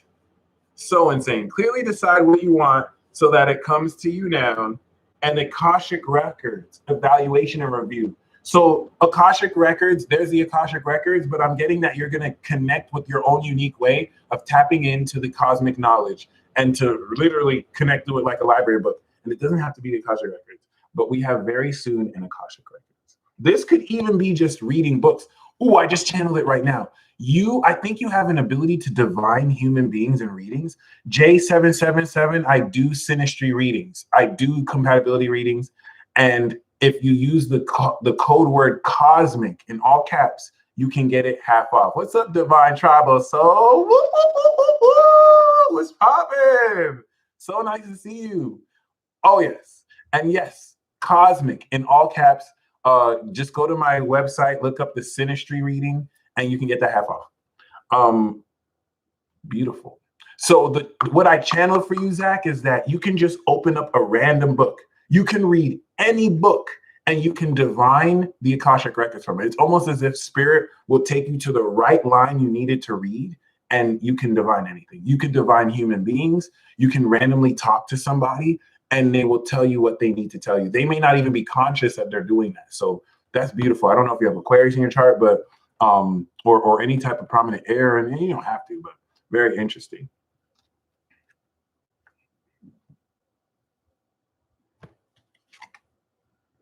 Pause to receive.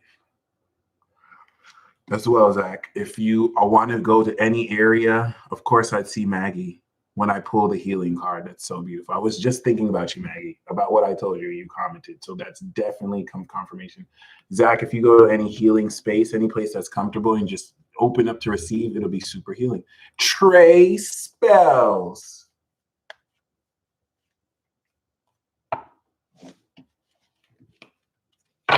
Mars and Aries gang. Trey Spells. Hey, congratulations. Someone's getting married. Whoop, whoop, whoop, whoop. Hey, from Captain Virgo. So we have new love. A new person has stirred your romantic feelings and gold. This is beautiful. Looks like they're going to offer you this cup of replenishment. You're dealing with the limitless partner, whoever this new person is. In fact, you may offer this cup. You may be this cup. So Trace Bells, I almost said Trey Songs. Trace Bells, this is beautiful. Leo, Virgo Moon, Virgo Rising. Beautiful, beautiful, beautiful, beautiful. And Hedwana.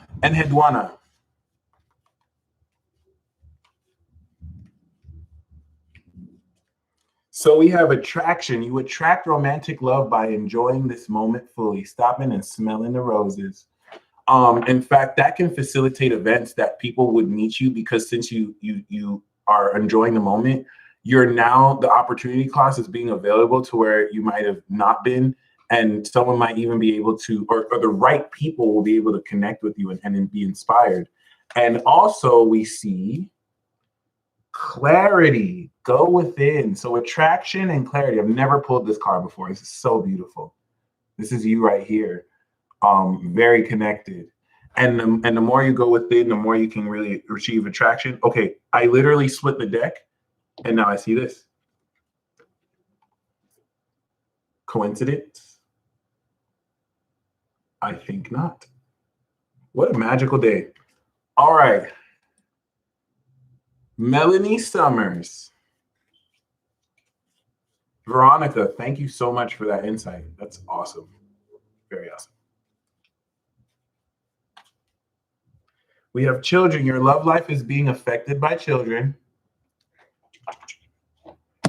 And for you, it doesn't even have to be, maybe you may not have children or meet new children.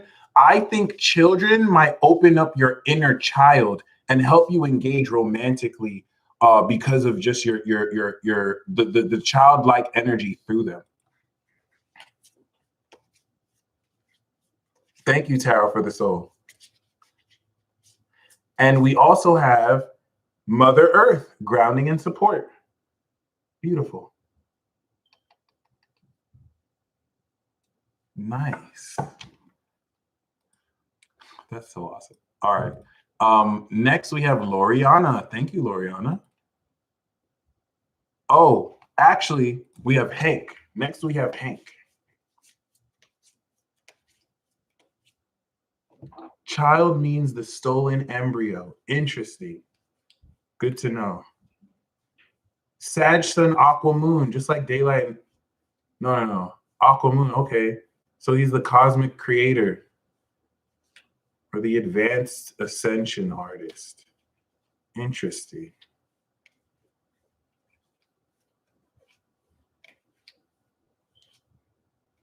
You know, people who think they're cool and they're like, you're such a this, you're such a that.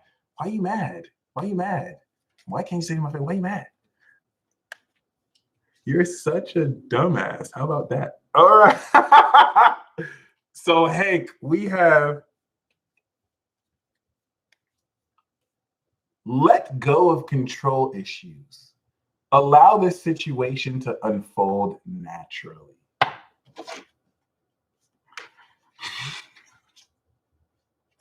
Yo. Okay. Allow this situation to unfold naturally. We have New Dawn. Welcome back.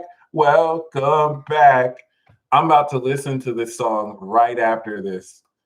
Welcome back. Oh, snap.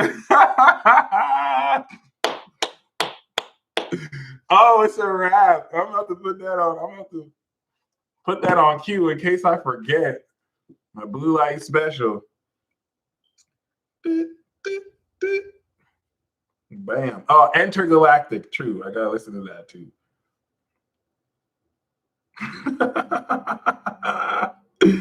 Yo, son.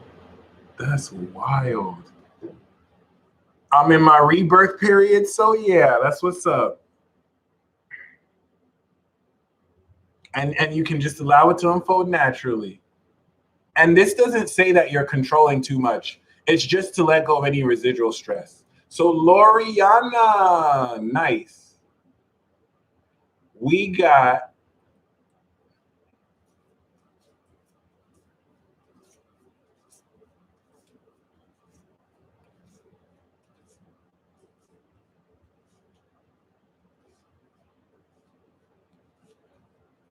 oh my God.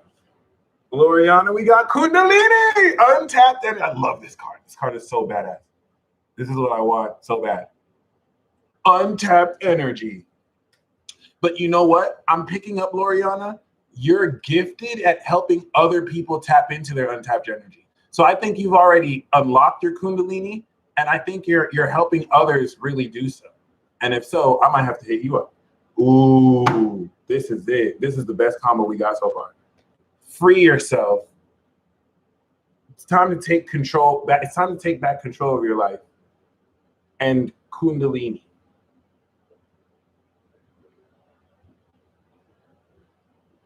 Boom.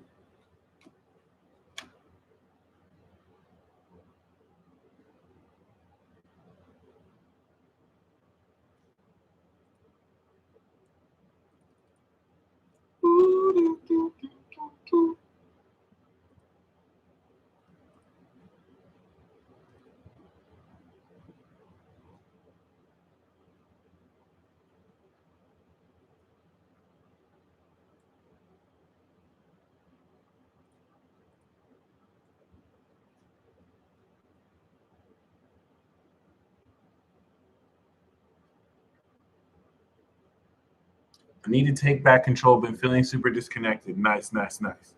And I mean, this is going to be so empowering. You're going to feel so much freer from it too.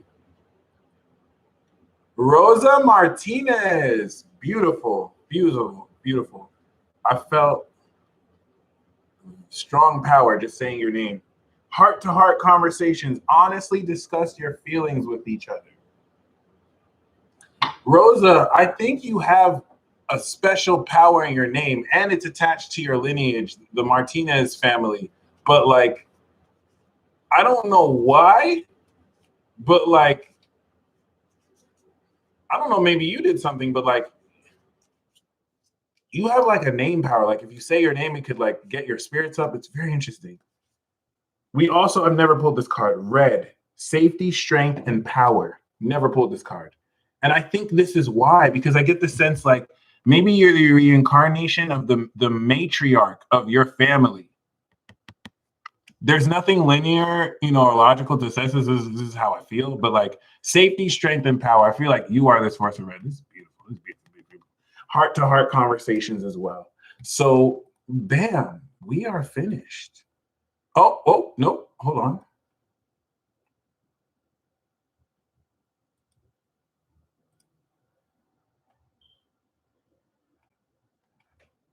Nice.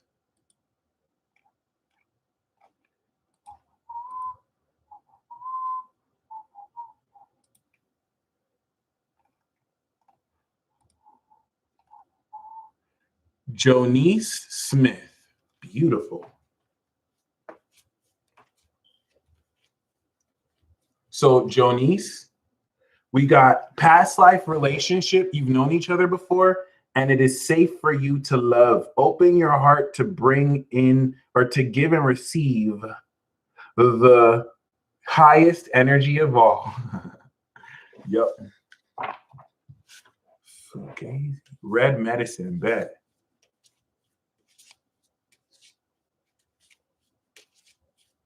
No way, Rosa. That's amazing. Right. So thank you. It's just something about her name that kind of just like, that's very interesting. And thank you, Rosa 926. Ah. So, Jonice, we also have creation, expansion in your life. This is beautiful.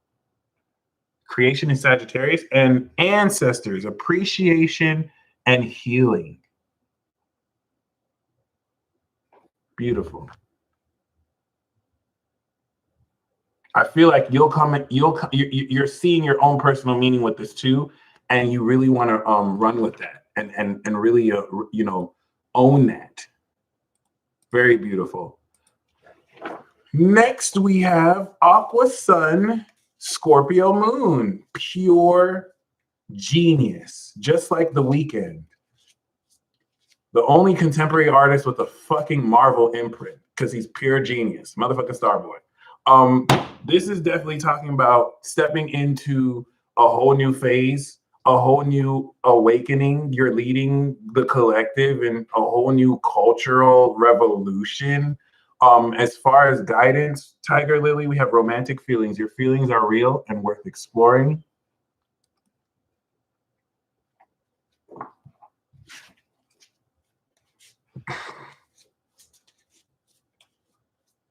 Authentic Express, that is hilarious. I feel you on that. Oh my God. An inner child, hear and know me. Your inner child is reaching out to you. It's the one that's letting you know that your feelings are real, worth exploring. And so your inner child, I think, is coming through your Scorpio moon. And with that square with Aquarius and Scorpio, you just want to make sure, because that's a difficult square. Aquarius detaches and Scorpio is very obsessive. So it's nuclear cosmic energy. It's nuclear cosmic energy. Yeah. So very, very dope. But Uranus is opposing your Scorpio moon. So it's going to be drawing unconventionally from the depths of your soul in an effort to ground physiologically the wisdom that you have, because you are a sauce master. You got the soul sauce. And yeah, I really hope that spoke to you. So Tehran Ignacio, thank you.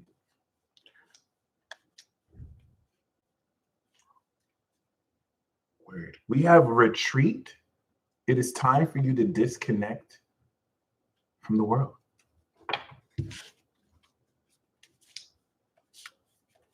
And we also have Mother Earth and karma. You're fulfilling your karma with Mother Earth. And I feel like you're an aspect of Mother Earth that's kind of acting in karma too. So this isn't bad karma too. I feel like this is dharma. So like you're untying the knots, but everything you're working through karmically is also helping Mother Earth. It's like you're an instrument or one of her vessels to do so, which is super awesome. Which is kind of ironic because we also got retreat. So maybe you'll come into some wisdom through that. Rob, I'm gonna pull 2 oracle cards. I'm assuming you don't want a romance oracle, so I'm gonna just pull 2 oracle cards for you. So we have inner child and communication. Hear and know me, speak up and be heard. So if you don't want to suppress your inner child, you not only want to acknowledge it, but communicate it, channel it, speak to it, have literal conversations with it. And if you can make or write a song, here's my advice to you. As soon as you can, write a song that your inner child wrote and then sing that song. And anytime you feel down, sing that song and raise that up again. I might want to do that too. But yeah, beautiful.